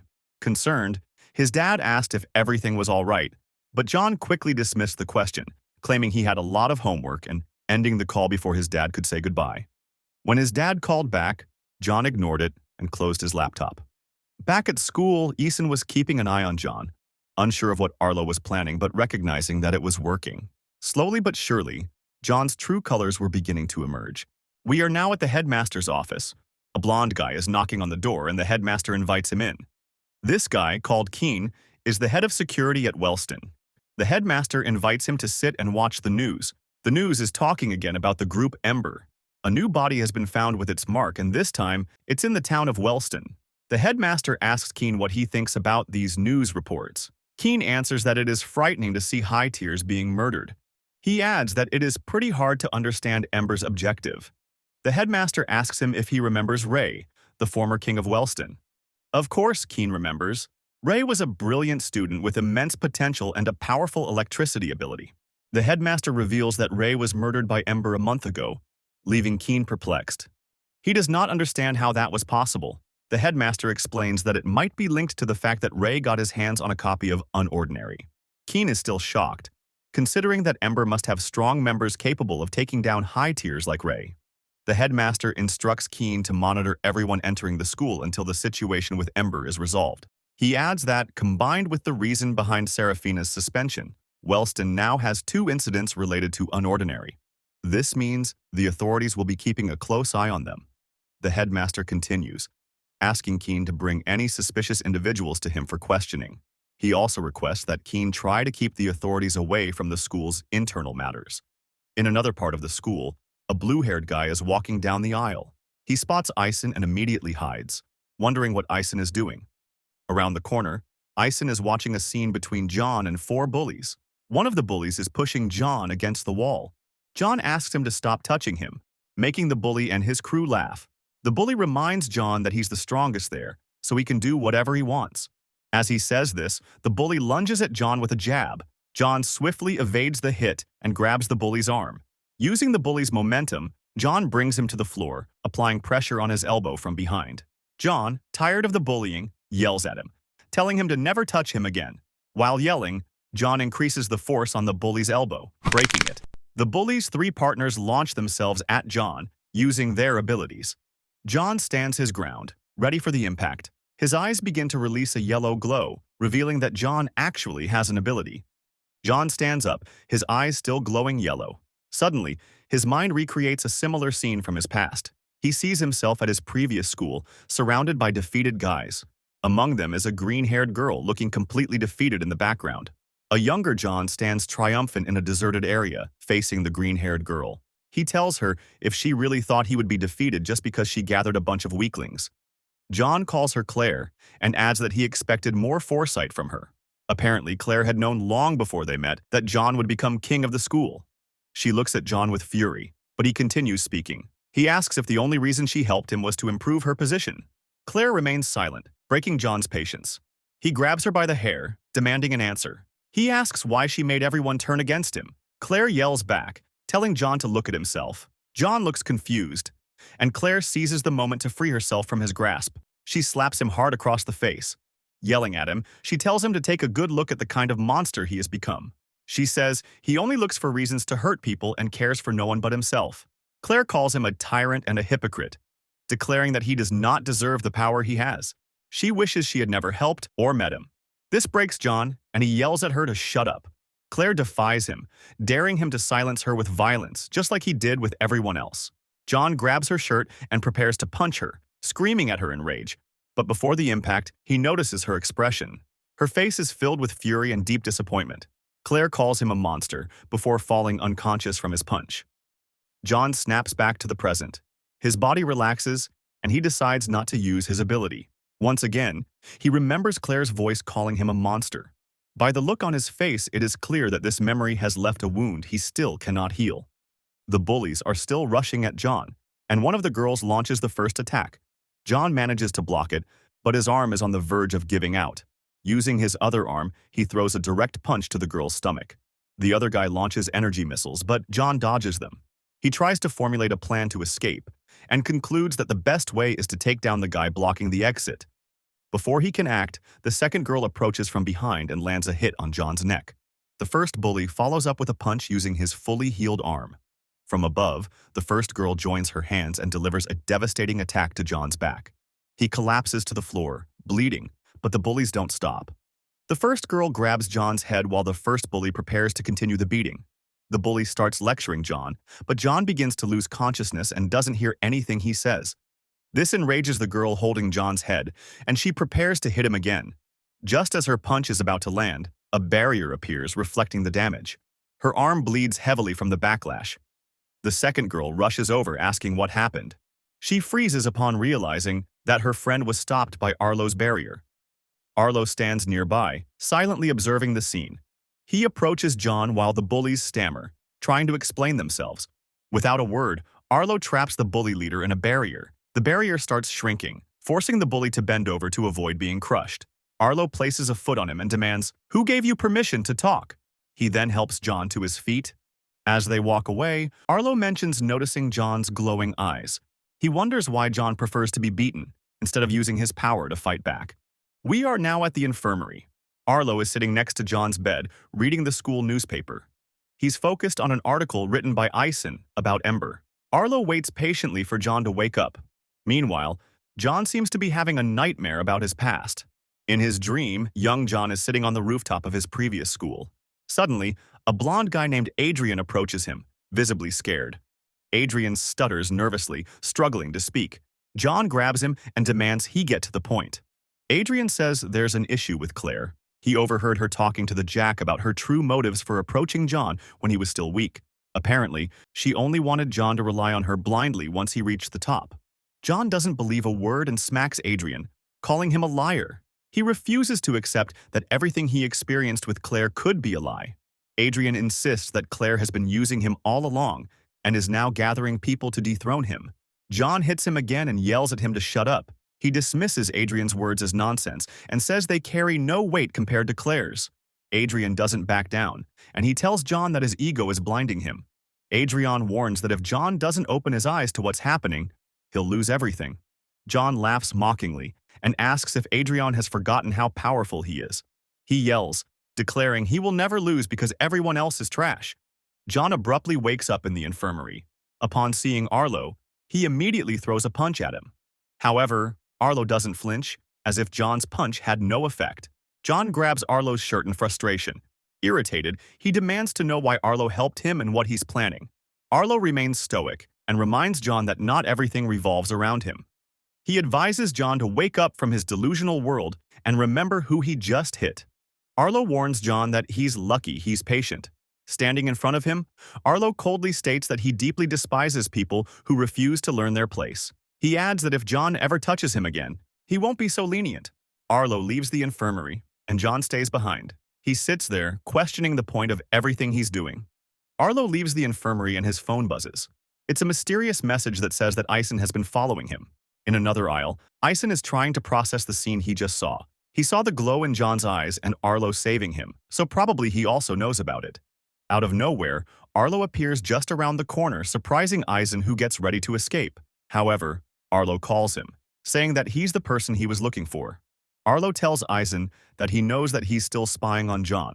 Ison tries to deny it, but Arlo cuts him off, saying that he can't hide it from him. After all, Ison is doing all of that because he wants a top story for the newspaper. Arlo then offers him a deal. Serafina comes back in 2 weeks, and Ison will have that time to make his article and keep Arlo informed about everything he discovers. If he accomplishes it, Arlo guarantees him the front-page article of the school's newspaper. Upon hearing that, Ison happily agrees. But when Arlo leaves, he realizes the kind of job he just accepted. In the Wellston boys' dormitories, Ison is looking for more info about John on his laptop. He finally gets a huge discovery, John's transcript from his old school. He's about to check its contents, but suddenly Blake appears behind him, congratulating him for the top story in the newspaper. Ison gets scared, immediately covering the screen of his laptop to hide his research. However, Blake spots John's face on the screen and asks Ison why he is so obsessed with John. He adds that he's a lunatic since Remy tried to help him, but he yelled and slapped her. Blake says that instead of worrying about John, Ison should spend more time with Remy. After all, since Ray passed away, Remy has not been the same.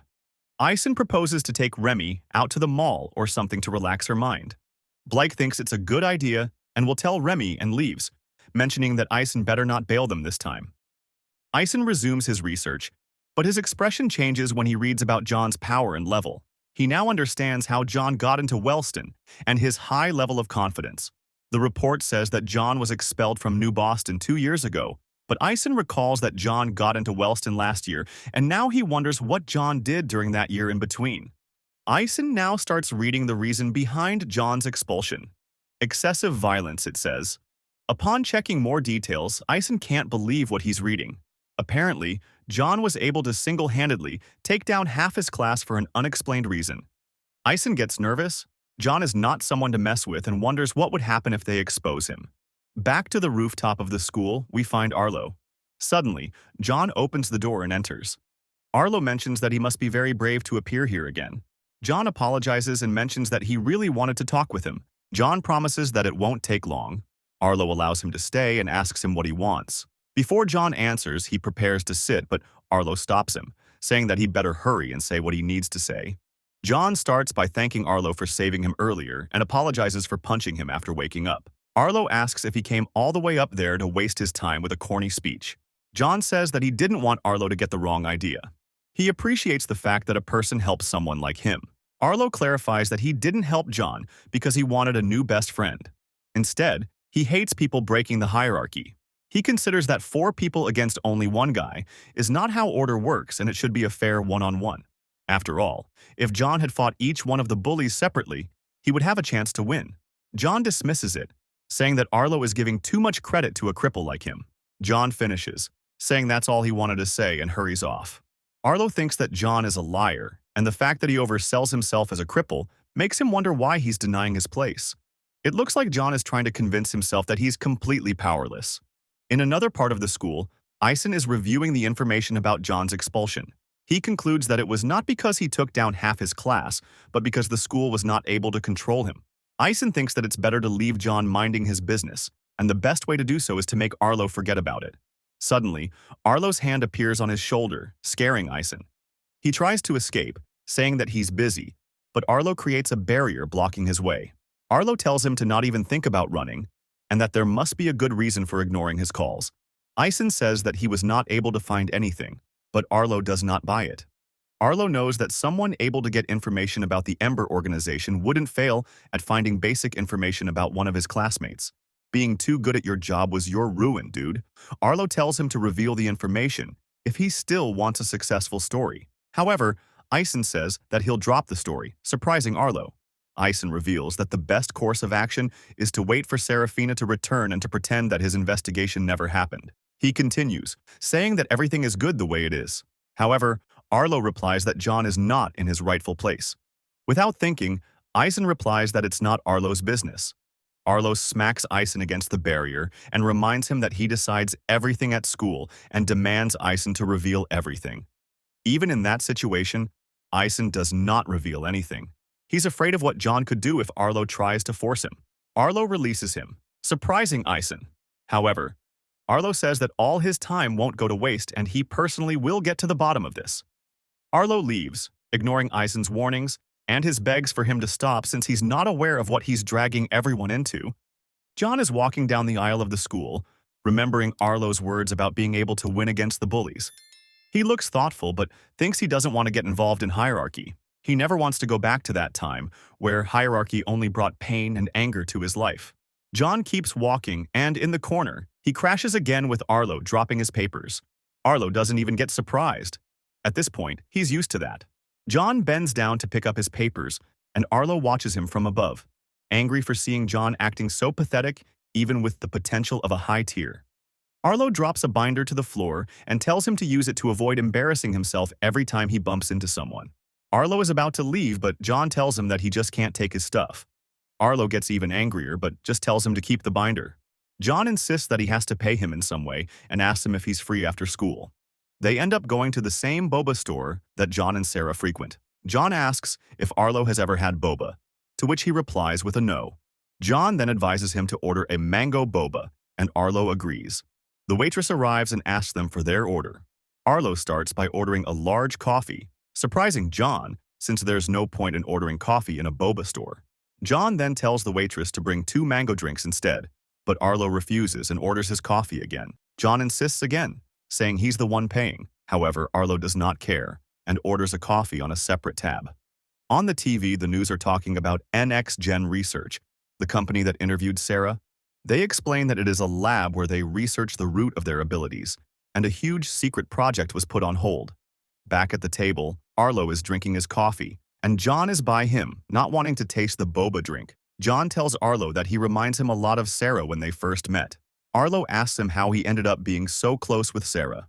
John starts saying that they hated each other at first because she beat him up, and then started talking and hanging out due to being stuck together on a project.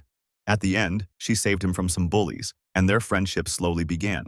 Arlo then asks him where he learned to fight, since not many low tiers are able to go against mid tiers. John replies that his dad taught him as long as he can remember since he wanted his son to be able to defend himself. Arlo asks if John's dad is also a cripple, and he confirms. John adds that he's very proud of his dad, even with people looking down on him. He's able to do his best with what he has. John then asks if Arlo has someone he looks up to. Arlo answers, saying Ray, his predecessor as king. Arlo says that he didn't agree with the way he managed things, but despite that, it was hard to dislike him since he was really good at recognizing people's talents and was extremely powerful. He finishes by saying that if he were alive, he wouldn't know who is stronger. John does not understand what he means by that, but Arlo stands up. He leaves the money for the coffee on the table and leaves, saying that he has some things to take care of. Before leaving, John insists one last time for him to take the mango drink with him. In Serafina's house, she's working on her daily book report. However, at this point, she's tired of doing that and throws the book with fury. Without noticing, the servant appears to inform her that NX Gen turned down Sarah's application. The servant adds that Sarah's father is very displeased and wants her to try harder next time. Back at the Wellston dorms, Blake and Ison are waiting for Remy. Apparently, they are planning to go to the cinema, but Blake, upon seeing the tickets, tells Ison he should have picked an action movie instead. Ison says that he's wrong since girls are into romantic stuff. Suddenly, Remy calls them from behind and says that she's ready to go to the mall. In a store, Ison is having an internal argument about which pen to choose, one with a gel grip or with a titanium grip. In the background, Remy is playing with a ball and suddenly launches one at Blake's face, imitating his attacks. They start a ball war while Ison takes an eternity to choose the pen. Tired of waiting, they throw a ball at Ison's head, telling him that it's getting late for the movie. In the cinema, the three are watching the movie, invested in its development to the point of releasing tears. After the movie, Ison mocks Blake, saying that despite not wanting to see the movie, he ended up crying.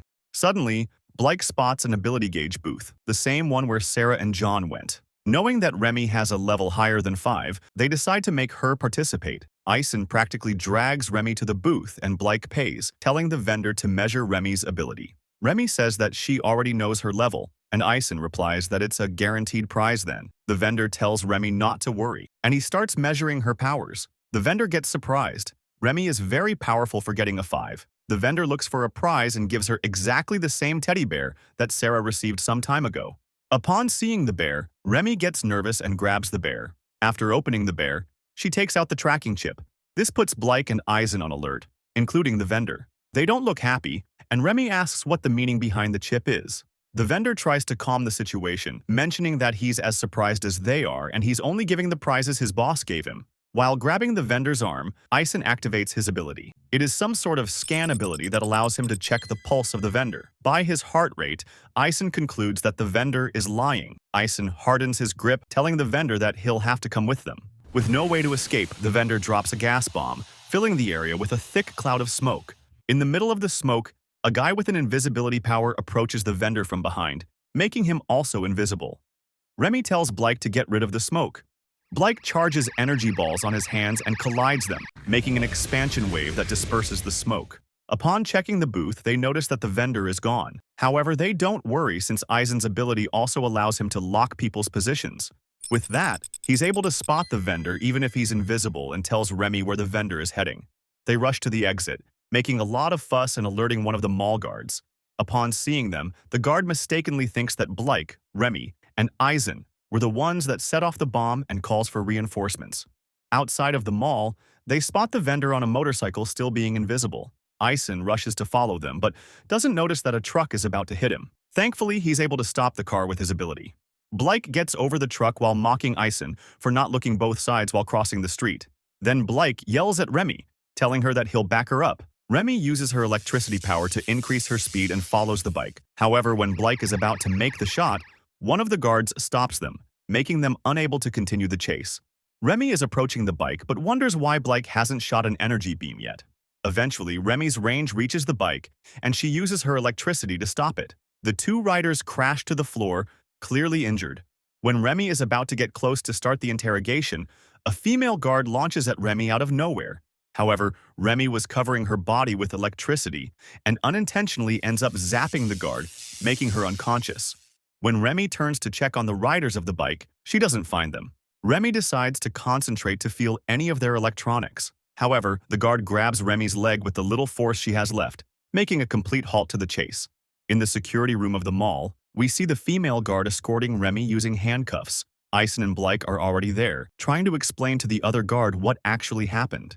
Blake tells the guard to check the camera footage from earlier to verify that they are not lying.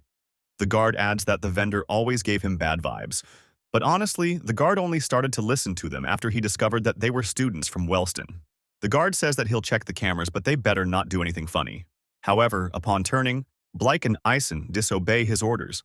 While they wait, Ison mentions that he could easily get free from the cuffs, but Blake cuts him off, not wanting to get into more trouble. Remy says that the cuffs were not designed for people like them, and Ison asks, "What's the point then?" Remy continues, asking them why they let the guards catch them if they were stronger. Ison replies that he didn't want to get into trouble, and Blake says that the authorities were backing the guards. Remy says that that's the point. The cuffs are for mid-tiers, but for people like them, they act as a reminder that there are lines that shouldn't be crossed. They might be strong, but the authorities will always stop them. In the camera room, the guard is checking the footage. The students were not lying, but due to the smoke, the camera did not record much. However, at the booth, they notice a hooded man picking up the teddy bears and taking them out of the mall. The guard tries to follow him, but the hooded man managed to avoid all the cameras while leaving. Back to the security room, Remy tells the guys that she accidentally zapped the female guard, and she had to help her cuff herself. She starts daydreaming about how many guards it would have taken to stop her if she wanted to keep chasing the vendor. However, Remy stops, and her attitude changes. She tells them that she's been thinking about how the authorities would deal with powerful people like Sarah or Arlo if they decided to challenge them. For her, it wouldn't be logical to let people that powerful roam free without some kind of condition. She suspects that they actually don't have as much freedom as they think. Blake dismisses it, saying that they can do whatever they want at school, even not going to classes. However, Remy says that that's the case, but they also seem very obsessive.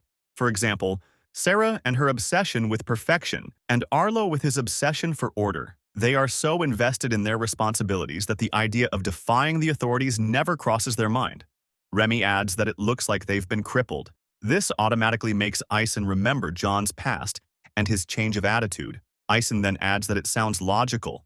After all, the authorities need a reliable way to keep strong people in line. Blake is still not sure and asks about the superheroes not being targeted by the authorities. Ison calls him dumb for not being aware of the recent news. Ison explains that those superheroes don't act according to the authorities' wishes, and out of nowhere, a group called Ember appears and starts killing them. Blake gets shocked but still finds it hard to believe, despite Ison saying that there is no choice but to get rid of a threat that can't be controlled. Ison turns to Remy, revealing that she asked him to write an article about Ember for the front page of the school's newspaper. Remy wanted the students to be more wary about Ember's existence and to slowly introduce the idea that Ember and the authorities are connected. Suddenly, the guard appears telling them that the three are clear. However, the case was escalated to the authorities, so they need them to give an official statement, which annoys them. At Seraphina's house, she's working on her assignments late into the night. Suddenly, a pile of books crashes onto her table. The servant explains that it's the work her dad assigned her for the night. The servant says she'll return in the morning to collect the assignments and warns Sarah not to disappoint her parents again. As soon as the servant leaves, Sarah shoves all the books off the table in frustration. Standing amidst the mess, she sees John's image flash through her mind. Even as a cripple, John fights, bluffs, or escapes from his challenges. So, what's stopping her from breaking free of her own situation? Morning arrives, and while Sarah checks her laptop, the servant reappears to collect the assignment. Sarah tells her she hasn't touched the books and won't be giving her anything. The servant warns her of the consequences if her mother finds out, but Sarah interrupts. She declares she'll speak directly to her mother. When Sarah moves to leave her room, the servant tries to stop her and insists on delivering the message herself. Sarah freezes time, leaving the servant immobilized, and heads to her mother's room. Standing outside the door, she feels nervous but reminds herself that if John can stand up for himself, so can she. She opens the door and finds her mom reading documents. Her mother looks up and immediately critiques her appearance, telling her to remove her extensions and fix her jacket. Sarah begins by saying she won't do the assignments anymore, startling her mom. She continues, saying she wants the freedom to walk through the house and dress how she likes. Her mom cuts her off, insisting that instead of complaining, Sarah should be grateful for her privileges. She reminds Sarah that her path to success has been carefully laid out for her. Her mom warns her not to end up like her older sister, a failure. Sarah counters, saying she finally understands why Layla ran away. The house is cold and lifeless, and her sister was tired of being treated as a disappointment. Sarah accuses her mom of refusing to acknowledge how her actions caused everything to fall apart. Enraged, her mother activates her power to freeze Sarah in place and moves to slap her. But before the slap lands, Sarah activates her own power, nullifying her mom's ability. Her mom is shocked and demands to know how she did it. Sarah smirks and replies that she's simply faster. Sarah then uses her power again, freezing her mother. Her mom demands she stop, but Sarah ignores her and states her terms. She wants a ticket to Wellston by tomorrow because she refuses to stay another day in the house. She also demands her phone and credit cards be reactivated since she'll be packing that night. Her mother, still frozen, says she won't allow her to leave. But Sarah replies that she'll leave regardless. The only choice her mom has is how it happens. Sarah warns her to consider how people will react if both her daughters run away. As she prepares to leave, she mocks her mom, insisting she only flies first class. Her mom yells at her as she walks away. Outside the room, Sarah closes the door, feeling both exhausted and relieved. For the first time, she feels free. Back at Wellston, Blake and Ison are reading the front page of the school's newspaper. The article, written by an anonymous source, accuses the students of setting the smoke bomb at the mall. Suddenly, Blake, Ison, and Remy are summoned to the headmaster's office. Inside, the headmaster tells them they should know why they were called. He then asks if the details in the article are true. Remy denies it, explaining that the article doesn't tell the full story. She clarifies that they followed the culprit but were mistaken as the ones who set the bomb. They also assure the headmaster that they've already cleared things up with the authorities. The headmaster is glad to hear that, but reminds them of an important rule. At Wellston, they have the freedom to use their abilities as they wish. However, once they step off campus, they must be more cautious because Wellston's reputation depends on their behavior. He advises them not to act impulsively in similar situations and to consider the consequences of their actions. After leaving the office, Blake comments that the meeting wasn't as bad as he expected. Eisen jokes, surprised that the headmaster even reads the school's newspaper. As they walk, Remy grows curious about how someone at school could have known about the events. The incident was recent and took place over the weekend. She begins to wonder if someone has been following them. On the rooftop of the school, Arlo looks annoyed as the door opens. John enters, cheerful to have found Arlo again. John approaches and asks if Arlo enjoyed the mango boba while holding a binder of papers. Arlo sighs and asks why John is on the rooftop again. John replies calmly that he just wants to take a break. Arlo reminds him that the rooftop is off limits and says John should understand that by now. John counters, saying that if Arlo truly wanted to throw him off, he would have done it already. John remarks that Arlo spends a lot of time there. Arlo admits that the rooftop is quiet and helps him clear his mind. This statement causes John to recall his time as king, spending moments alone on the rooftop. Lost in thought, John suddenly remembers he has class and prepares to leave. Before going, he asks Arlo if he's free after school. Arlo replies with a firm no, saying he has errands to run. John insists, asking if he can tag along. Arlo refuses again, but John presses him, telling him to meet at the school gates after classes. Without waiting for a reply, John rushes off to class. Arlo stands there, wondering how Sarah manages to deal with someone like John. After classes, Arlo is waiting at the school gates. When John arrives, he's surprised to see Arlo actually showed up. John asks Arlo where they're heading next.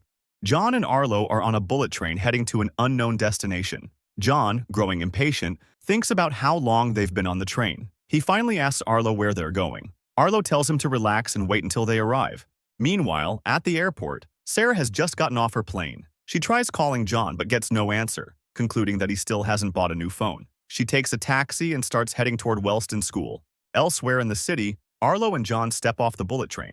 John looks around and asks where they are. Arlo calmly explains that they've arrived at the Wellston Turf War location. John immediately becomes anxious and reminds Arlo that he's a cripple. He protests that he's not used to this kind of environment and thought Arlo's errands would be something simple, like shopping. Arlo tells him not to worry, assuring him there won't be a fight. He's just there to meet some people. In the deserted area, John and Arlo encounter a group of people. John freezes when he recognizes them. They're the same ones who broke his phone. Tense, John demands an explanation from Arlo. Arlo remains calm, telling him to stay put and wait for a moment, and he approaches the group. Suddenly, Arlo gives them a signal. Without warning, he orders them to lock John down. A girl activates her power, forming sharp claws over her hands. She charges at John alongside another guy. The scene catches John off guard, triggering memories of Claire's betrayal. Before he can react, the girl gets close and slashes deep cuts into his arm with her claws. Before he can recover, the other guy uses his ability to create a whirlwind, hurling John backward. John crashes to the ground, his body battered and bleeding. The girl places her claws against John's neck,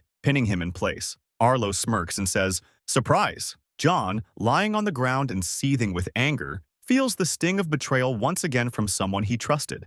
John lies on the ground, held down by the two attackers while blood drips from his fresh wounds. Arlo stands over him, composed but cold. He begins introducing the attackers to John and remarks that John probably already recognizes them, as they were the ones who broke his phone. John grits his teeth, anger flaring, and asks how Arlo knows about that. Arlo's expression remains steady as he replies that he told them to do it. The words hit John like a blow. Arlo continues, his voice sharp and condescending. He asks if John ever stopped to think why someone of his status would tolerate being near a cripple. He smirks and admits that he didn't bring John there to be his friend. He never had any intention of that. He reveals that he hates him. Suddenly, John's mind flashes back to a painful memory. He's holding a letter, his hands trembling. It's apparently a love letter written by Claire. John's face flushes with excitement as he clutches the note, his heart racing. As he reaches the meeting spot indicated in the letter, he freezes in place. Claire isn't alone. She is surrounded by a group of people. John's heart sinks as she begins to speak,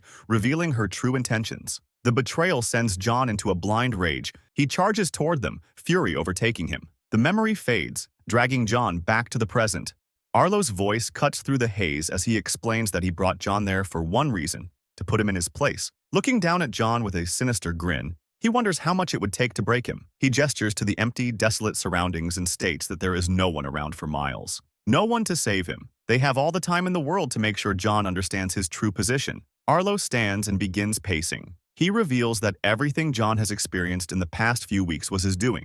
Arlo states that Seraphina's suspension, his limited contact with her, the mid-tiers attacking him, and every single encounter were orchestrated by him. Frustration and despair bubble inside John. He had come to Wellston to turn over a new leaf, to leave his past behind. He hadn't harmed anyone and had tried to stay out of trouble, yet everything was ending the same way. Frustration and anger fill his face. He shakes, trembling from the weight of it all. He thinks to himself that he isn't the monster. They are. Arlo looks down at him, triumphant. He asks if John has anything to say. John doesn't respond and keeps his head lowered. Arlo shrugs and turns to the girl, ordering her to help him understand. The girl steps forward, claws at the ready. Suddenly, John lifts his head and screams Arlo's name, his voice echoing across the barren area. A massive whirlwind of black air erupts from him, sending Arlo's allies flying backward. They crash to the ground, stunned and struggling to comprehend what just happened. The aura around John is suffocating, a dark and chaotic energy radiating outward. His fury manifests as a yellow glow in his eyes, and a strange black aura swirling around him. The group stares in disbelief. They realize that the power of the cripple is actually throwing them back. Arlo's expression shifts slightly, but not to fear. He smirks, his eyes gleaming with satisfaction. One of Arlo's allies is confused, as he was told that John was a cripple. He notices that Arlo is still smiling, so everything must still be going according to Arlo's plan. Suddenly, black claws emerge from John's hands, similar to the girl's. John charges toward Arlo. As he's about to strike, the girl barely manages to stop him. She is shocked to discover someone with the same ability as hers. John doesn't flinch when clashing with her. With ease, he uses his claws to cut deeply into her body. The girl collapses, bleeding heavily. John prepares to strike again, yelling at her not to interfere. Before he can attack, the other guy creates a whirlwind to push John away from the girl. John counters by creating a black whirlwind around him, stopping the guy's wind attack. The guy is shocked to see that his attack barely affects John and that he's also using a wind ability like his. Arlo's allies decide to attack together to stand a chance against John. The guy creates a whirlwind to launch the girl forward, while she readies her claws. John calls them trash and uses his power to accumulate wind in his hands, launching blades of wind at them. The girl is surprised since these wind blades are not part of her ally's abilities. She narrowly dodges them, but her friend is struck directly. The girl becomes enraged and charges at John. He easily evades her attack, accumulating wind once more. He creates a final whirlwind, launching the girl into the air. The wind guy can barely move, but he spots his friend falling rapidly. He prepares to save her, but John appears behind him and pierces his arm with his claws. Wind guy finally admits defeat, acknowledging that John is far stronger than the two of them. He begs John to let him save his friend, but John shows no interest. John pushes him down with his foot, disregarding his plea. Wind guy continues begging, saying that John can do whatever he wants with him, but at least let him save his friend. The girl keeps falling, and the guy screams in desperation. John strikes him again to silence him, as the girl crashes to the ground. Both of them lie unconscious on the floor, battered and wounded. John turns his gaze to Arlo, filled with fury. Arlo looks at him, surprised to see what John has been hiding all this time. John launches one air blade toward Arlo, but he easily deflects them with his arm.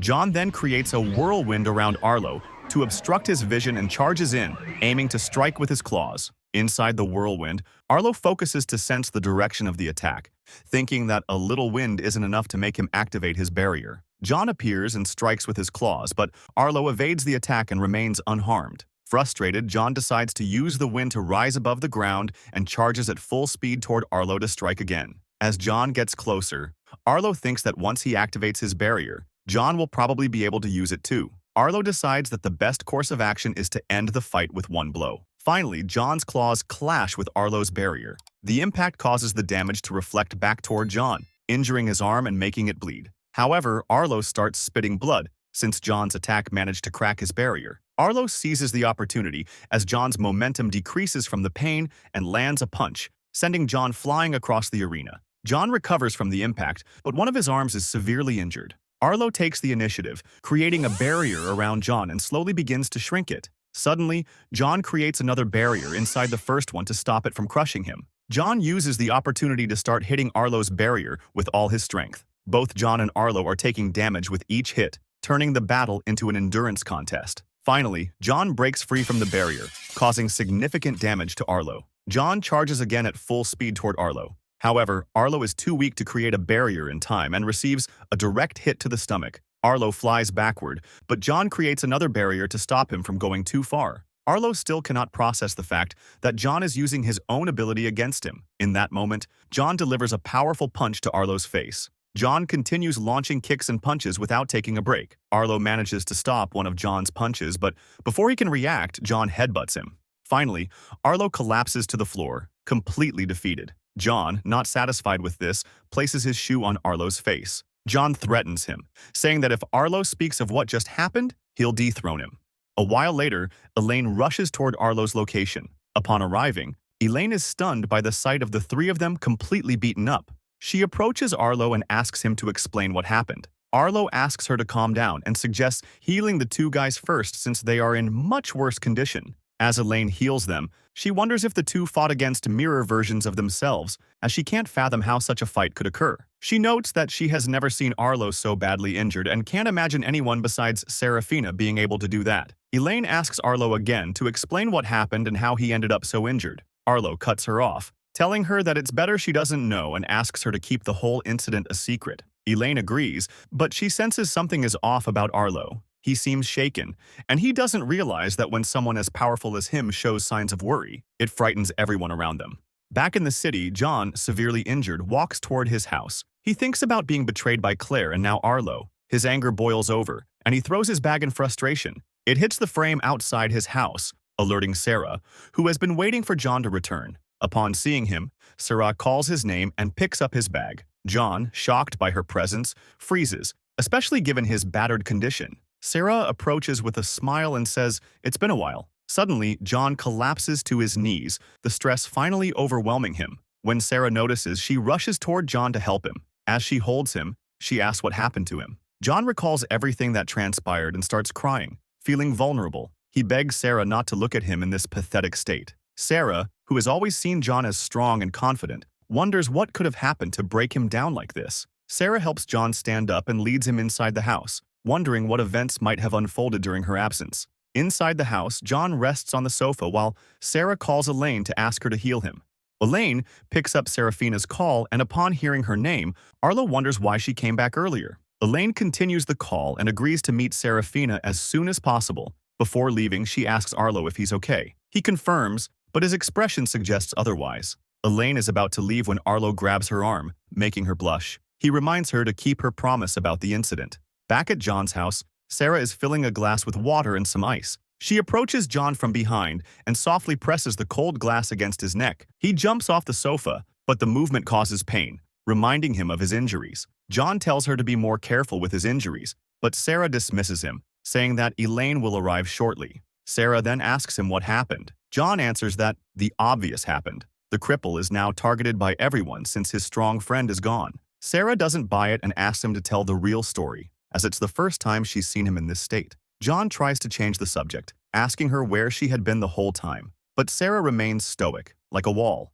John continues, saying she had him worried when she disappeared without a word. Sarah explains that her mom cut the Wi-Fi, but she convinced her parents to let her return early, so she'll be staying at his house for a while. She then demands a full explanation about what happened to him. John tries to think but can't handle the weight of Sarah's gaze, so he gives in. He explains that he got tired of the bullying and didn't want Sarah to see him so defeated. But now that she's back, everything can return to normal. Suddenly, the doorbell rings. It's Elaine. Sarah opens the door and finds an exhausted Elaine, who apologizes for taking so long. Sarah invites her in, but Elaine apologizes again, this time for all the issue about the Unordinary book. Sarah dismisses it, saying everything is fine now. Elaine, relieved to be free from guilt, asks Sarah why she called her. But before Sarah can answer, Elaine notices John in the room and loudly asks why he's there too. John, not happy, reminds her that it's his house. In the living room, Elaine is reluctantly healing John while mocking him, calling him lucky for being Serafina's friend. Otherwise, she wouldn't be helping him. She continues teasing him for picking fights he can't win, unaware of the danger. John starts sensing Elaine's aura and notices that it's much weaker than usual. This gives a hint as to how John was able to detect the presence of the invisible man outside the mall. Elaine asks John to show her his other arm, but John refuses, mentioning that the doctor will heal it tomorrow. However, Elaine insists, saying there's no way she's leaving a job halfway, especially after Sarah asked her to help. John still hesitates, reluctant to accept. Elaine snaps and forcefully grabs John's arm. While healing it, she wonders who he messed with to end up with injuries like that. Slowly, she starts noticing that the patterns of the wounds look familiar, and the dots start to connect. One arm has claw marks from the girl who was with Arlo, while the other shows signs of damage from Arlo's barrier. Elaine gets incredibly nervous, unable to believe that someone who was supposed to be a cripple could have caused all of this. John notices Elaine's expression and, before she can say anything, covers her mouth with his hand. With a menacing gaze, John tells her to shut up. Elaine looks terrified, and John finally tells her to listen carefully to his instructions. After a while, Sarah returns to the living room after unpacking her things. She notices that Elaine is gone and asks John where she is. John mentions that Elaine just left. Apparently something urgent came up and she had to hurry. Sarah thinks it's pretty strange that Elaine left without saying goodbye. It's 5 a.m. at Wellston School, and Arlo walks through empty aisles. His mind is still stuck on his memories of being beaten up by John. Suddenly, the guy who was saved by John a long time ago, who possesses invisibility powers, appears around the corner, checking on Arlo from behind.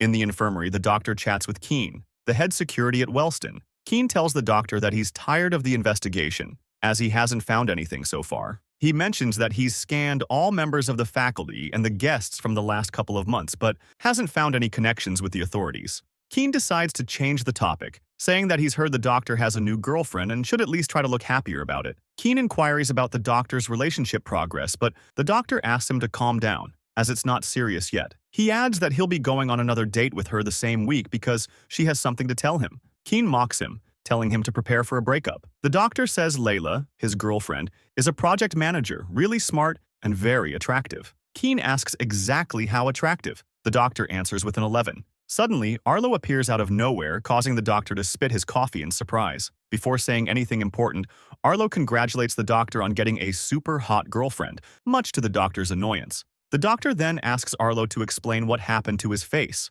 Arlo says he's not there to talk about it and just wants to heal up to avoid freaking out the people in the school. The doctor stands to look for the medicine, clearly annoyed that he couldn't enjoy his morning coffee in peace. Keen asks Arlo if everything's all right. Arlo replies that for the most part, it is. Keen mentions that it's a very big deal and asks who did this to him. Arlo dismisses the question, saying that he has the situation under control. The doctor returns with the medicine and hands it to Arlo. He mentions that, since he hasn't treated Arlo many times, the tonic will slowly heal his visible wounds, but it should be healed before classes start. Arlo thanks him, and the doctor reminds him to stay out of trouble. As Arlo leaves, the doctor asks Keen who could have done that to him. Keen guesses that John is probably the culprit, surprising the doctor. The doctor refutes, saying that John has been playing cripple so far. Keen continues, stating that John is the only one who could even touch Arlo. The doctor remains unsure, but he remembers his last encounter with John, who was acting very irritable. It seems that the authorities of the school knew all along that John wasn't a cripple.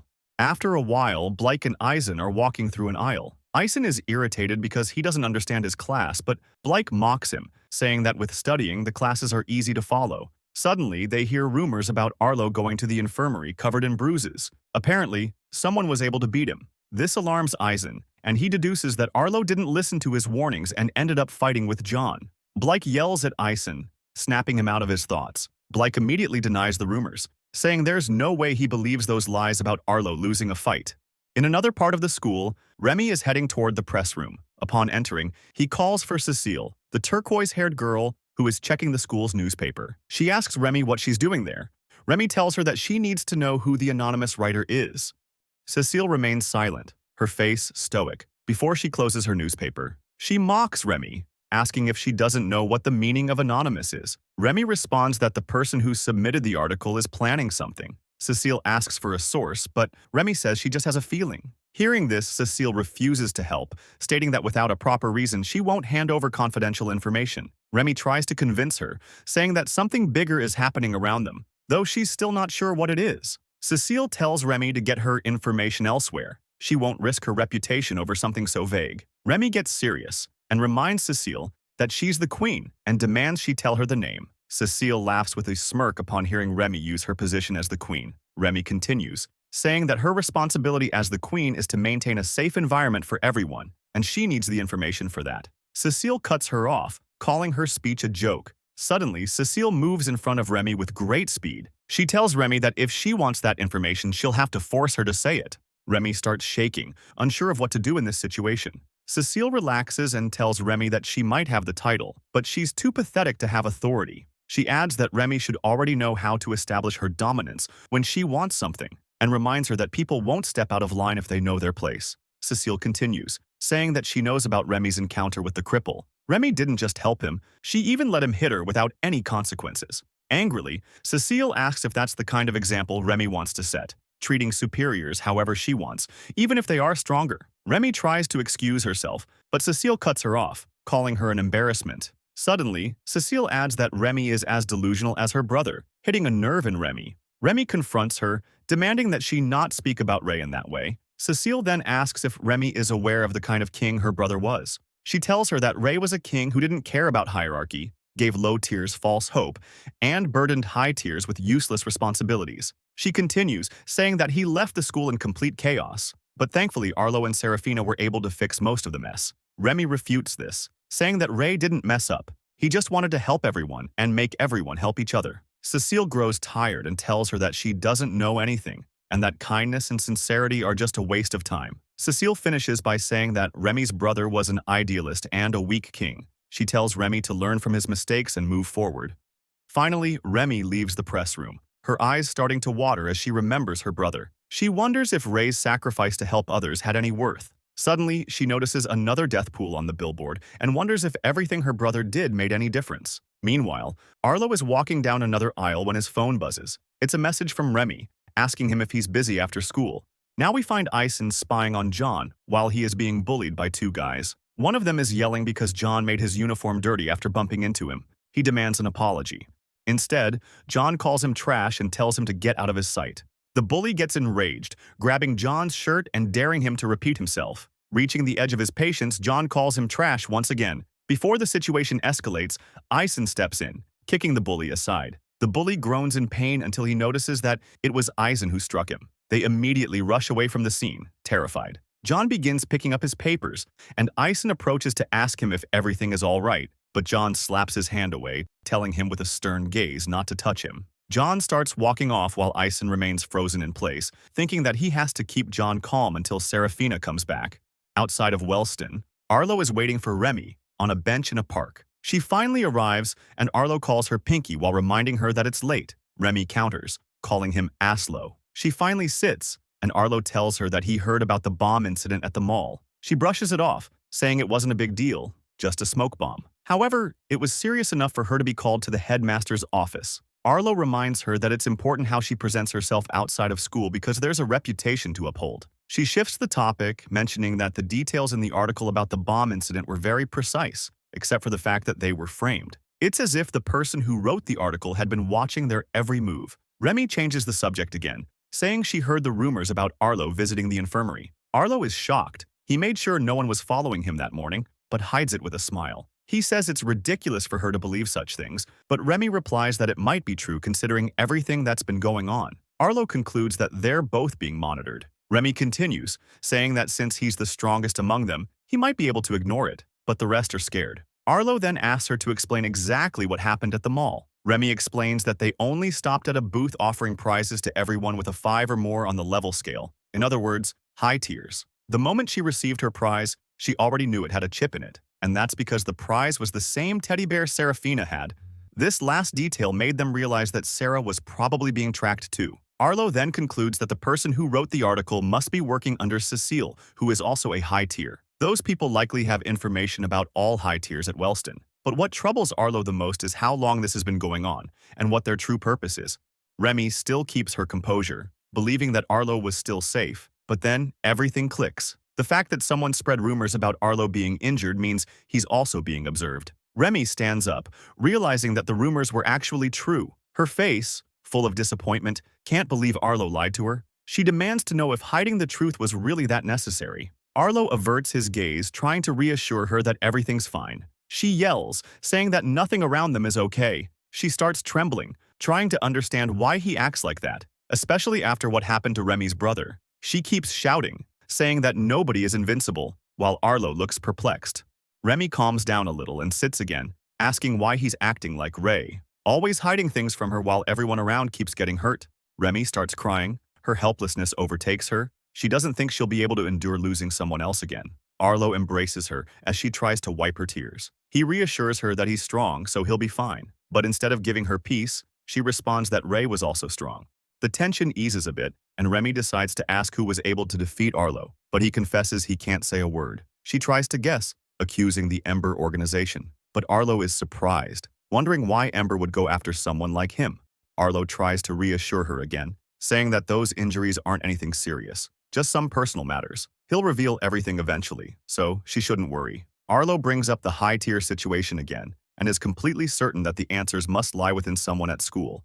At the airport, a mysterious man steps off a plane holding a slip of paper with John's address. Meanwhile, at Wellston, Arlo walks through the hallway, deep in thought. His classmate has to raise his voice to bring him back to focus. Just then, John accidentally bumps into Arlo again. Arlo immediately tenses up, unsure of what John will do. Before anything happens, Arlo's classmate grabs John, ready to punish him for bumping into the king. But Arlo stops him harshly, grabbing his arm and applying pressure. The classmate is shocked. He's never seen Arlo lose composure like that. Arlo reprimands him, saying that someone powerful like him should focus on more productive things instead of wasting energy on someone as worthless as John. He releases the classmate and walks off, leaving him confused. As he continues walking, Arlo's thoughts are filled with disgust toward John. He hates how John hides his power, pretending to be powerless. Even worse, John is dragging Serafina into that same mindset. Arlo sees it as cowardly, abandoning the responsibilities that come with strength and leaving everything to him. Around the corner, Ison has seen everything. He's thrilled at the idea of a confrontation between two kings. He'd love to write about it, but he values his life too much to try. Elsewhere, in John's house, Serafina is sitting and checking her phone when the mysterious man from earlier suddenly opens the door. He calls out to John but pauses, startled to see Serafina instead, thinking that he just broke into someone's house. She quickly realizes that he is John's father. He recognizes her too, thanks to her distinctive purple hair. They both shake hands, and John's dad introduces himself as William. Serafina mentions that John talks about him often, which makes William a bit flustered. When he asks where John is, Sarah says he should be back soon from school and casually adds that she's suspended. Curious, William asks why, as he thinks what kind of classmates John is hanging with. Sarah reveals it's because she got caught reading a book called Unordinary. Hearing that shocks William, he instantly connects the dots. John had asked him for a new copy of Unordinary after his previous one got confiscated. William had no idea John had shared the book with someone else, let alone someone like Serafina. He's amazed she wasn't expelled for it. Serafina confidently says there's no way they could get rid of her. William quietly wonders why kids nowadays act so self-important, remembering that even John got expelled once despite his strength. He mentions that John wasn't kidding when he told him that Sarah was very powerful, and out of curiosity, he asks who is stronger between her and John. He shows a proud expression for his son while waiting for the answer, still unaware that John hides his abilities. But his expression breaks when Sarah starts laughing, taking William's question as a joke. Just then, the door opens. John's back. He's surprised to see his dad and immediately asks what he's doing there.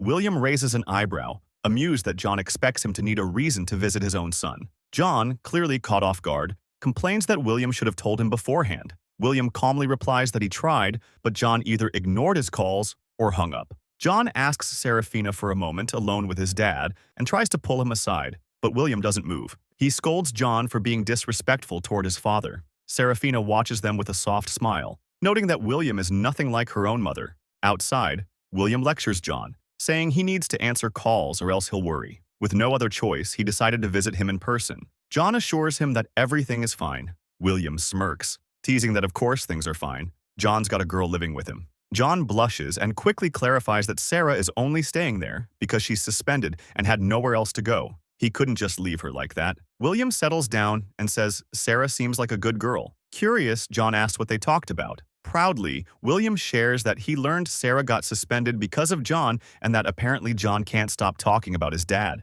He even asked her who was stronger between the two. John instantly reacts, almost shouting, "Why would he ask that?" William, calm as ever, says he was just curious. John panics, afraid that Sarah might have figured out the truth. He asks what she said, and upon hearing that she laughed it off, he breathes a sigh of relief. But William senses something's off. He questions John's strange behavior and gets more suspicious when John refuses to talk. William says if John won't explain, he'll just ask Sarah. That finally breaks John. Desperate, he begs his dad to wait and then tells him the truth. William doesn't understand. Why pretend to be powerless? He reminds John that he always taught him to defend himself, not hide. John lowers his gaze, haunted by old memories. He recalls how, at his previous school, people constantly talked behind his back, calling him a tyrant and a terrible person. John was not able to control himself, and he ended up losing his temper, doing everything in his power to shut them up. It got to the point that he started to think that he didn't deserve his own power. William listens quietly and tells him that, whether he deserves it or not,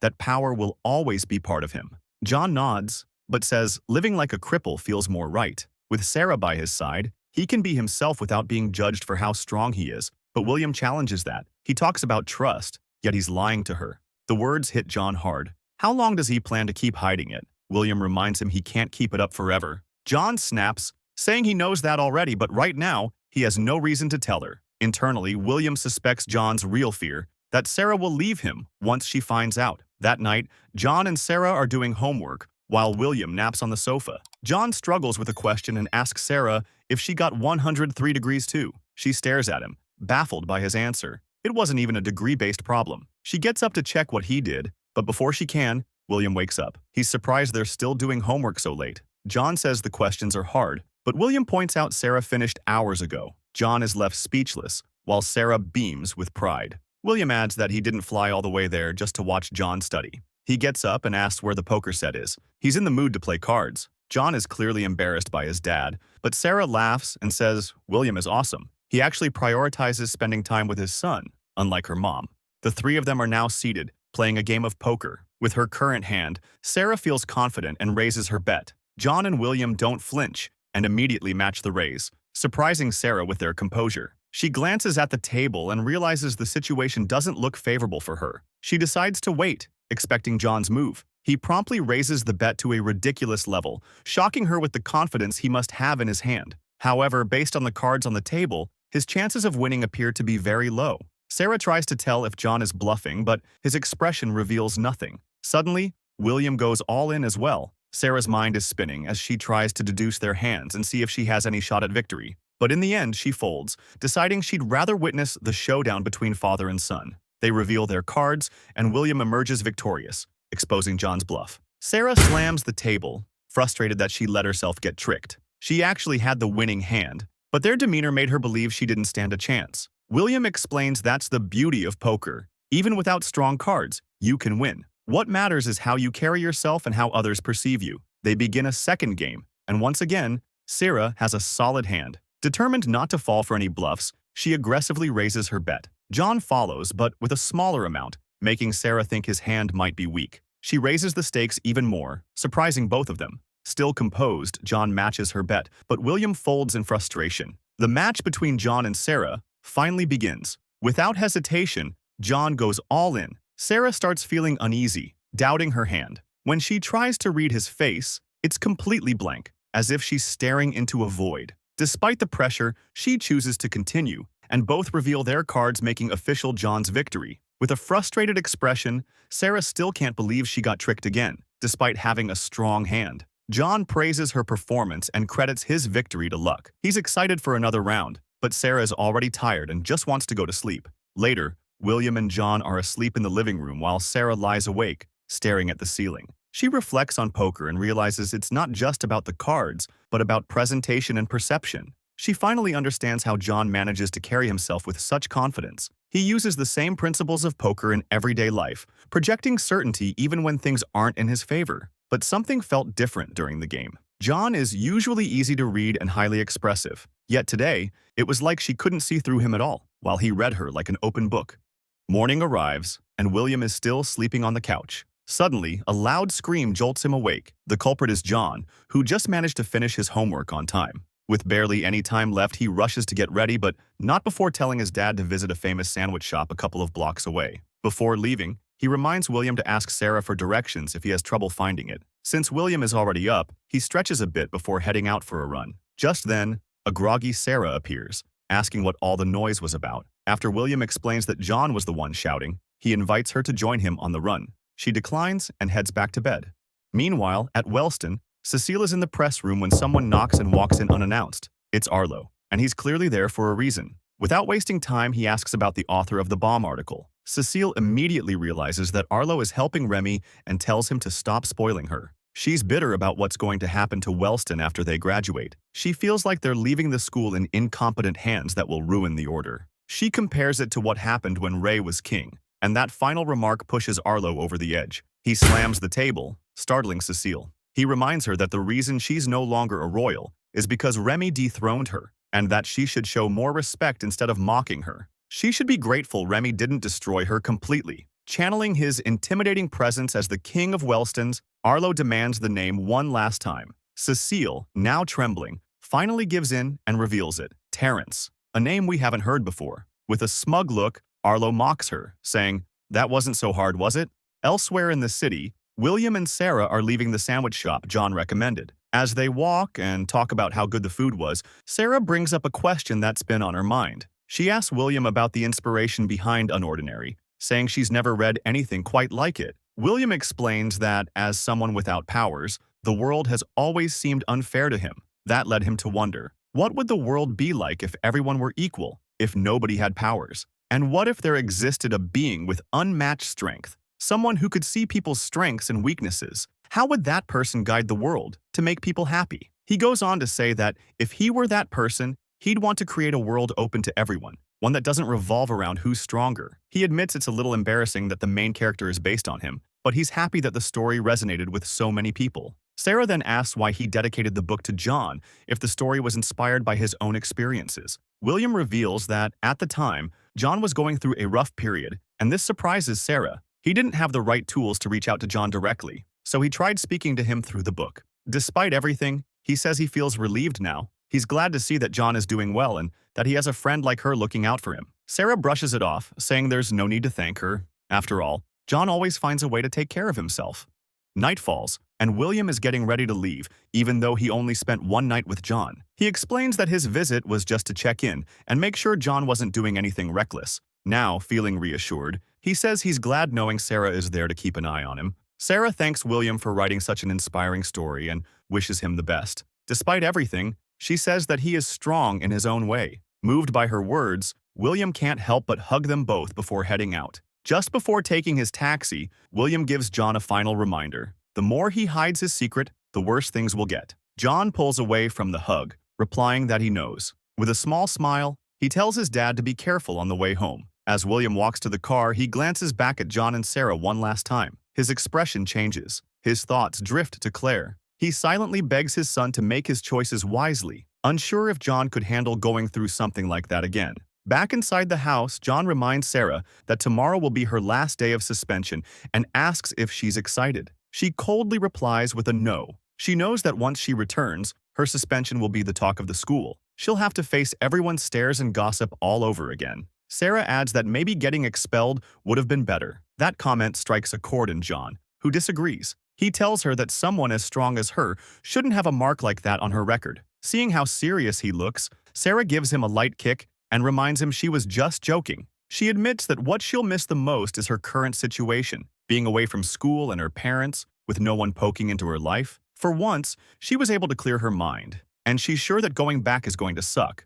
Meanwhile, at Serafina's house, someone knocks at the door. The servant opens it and finds two men in suits waiting outside. When she asks what they want, they say they're there on behalf of the authorities. The servant immediately tenses, confused about what kind of business the authorities could have with them. She apologizes, saying Sarah's parents aren't home, and tries to close the door, but one of the men blocks it with his hand. He calmly explains that they have orders to interrogate Serafina before her suspension ends. They hand the servant an official document requesting an audience with her. They begin to step forward, but the servant stops them again, explaining that Sarah is no longer there. She returned to Wellston at the beginning of the week. Surprised, one of the men asks where she's staying, noting that no one informed them about her return. The servant replies that she doesn't know either. The best way to find her is to wait for her to return to school. The men seem to believe her and leave without further questioning. Once the door closes, the servant finally exhales in relief.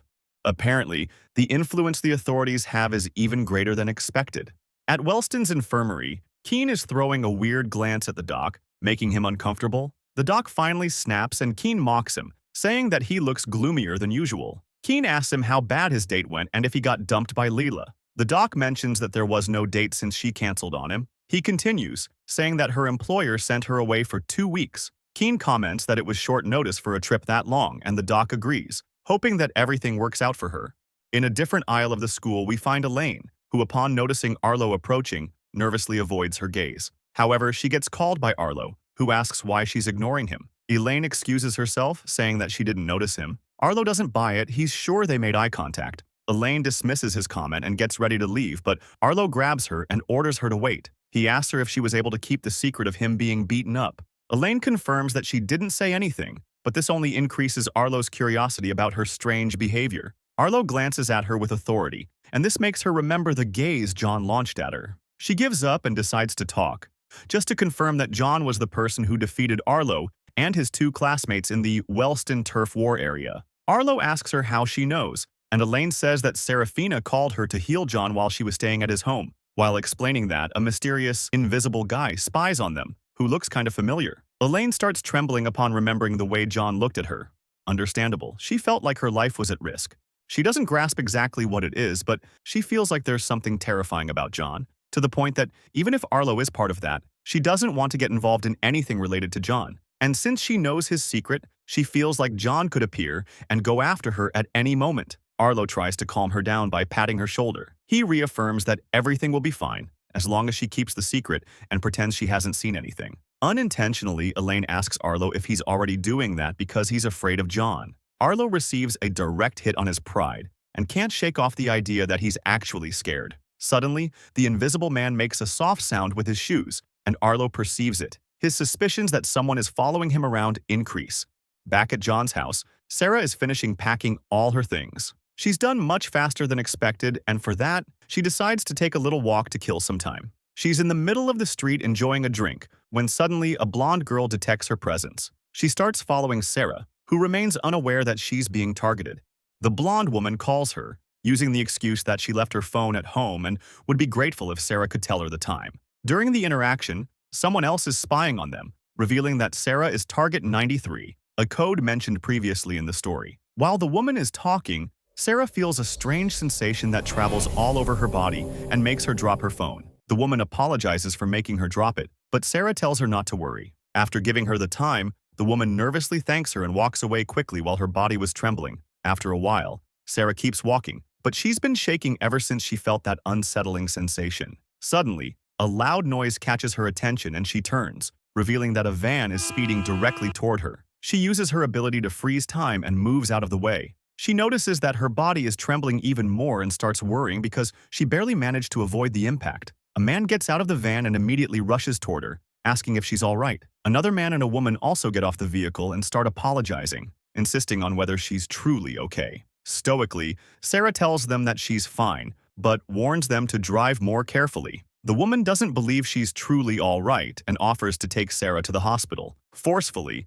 she grabs Sarah's hand and pulls her toward the van. Sarah starts feeling uneasy and doesn't notice a portal opening behind her. A man begins emerging from the portal just as Sarah manages to break free from the woman's grip. Sarah thanks them for the offer and repeats that she's fine, still unaware of the individual standing behind her. Out of nowhere, the man grabs her from behind and injects a blue chemical into her neck. Sarah is completely stunned, still trying to understand the situation she's been dragged into. She activates her ability and with a swift move, manages to knock down all 4 attackers at once. She tries to use her rewind ability but realizes she's unable to activate it. Sarah notices that one of the 4 people is still conscious and demands he explain what they did to her and why she's being targeted. Despite being defeated, the man refuses to answer and advises her to come with them without resisting, or they'll be forced to harm her. Sarah gets ready to use her ability again to make him talk, but suddenly she feels a sharp pain in her back. The woman who was supposedly knocked out managed to stand again and just stabbed Sarah with a knife. Sarah is paralyzed by fear and begins running out of options. Sarah snaps back and manages to throw an elbow, pushing the woman away from her. The woman slams into a wall and is finally knocked out. However, this gives the other 2 men enough time to stand up again, knives in hand. Sarah grabs the knife and pulls it out of her body. She starts noticing the effects of the chemical. Her ability is weakening to the point that she can't even rewind her wounds. Thankfully, at least she seems able to freeze the area where she was stabbed. She gets into a fighting stance and uses her ability once more, swiftly cutting down her 2 opponents, who had no time to react. They collapse, completely defeated, but when Sarah scans the area, she spots the 4th man escaping through one of his portals. She's about to chase him, but the pain from her wound suddenly returns. She's so weak that her freeze ability is wearing off from the injury. Her mind starts to blur, and she realizes the injection caused more than just physical harm. Desperately, she starts wondering how those people managed to obtain such a chemical and what they want from her to the point of targeting her. Her vision starts to fade, but she refuses to give up and stands, knowing she must return to John's house at all costs.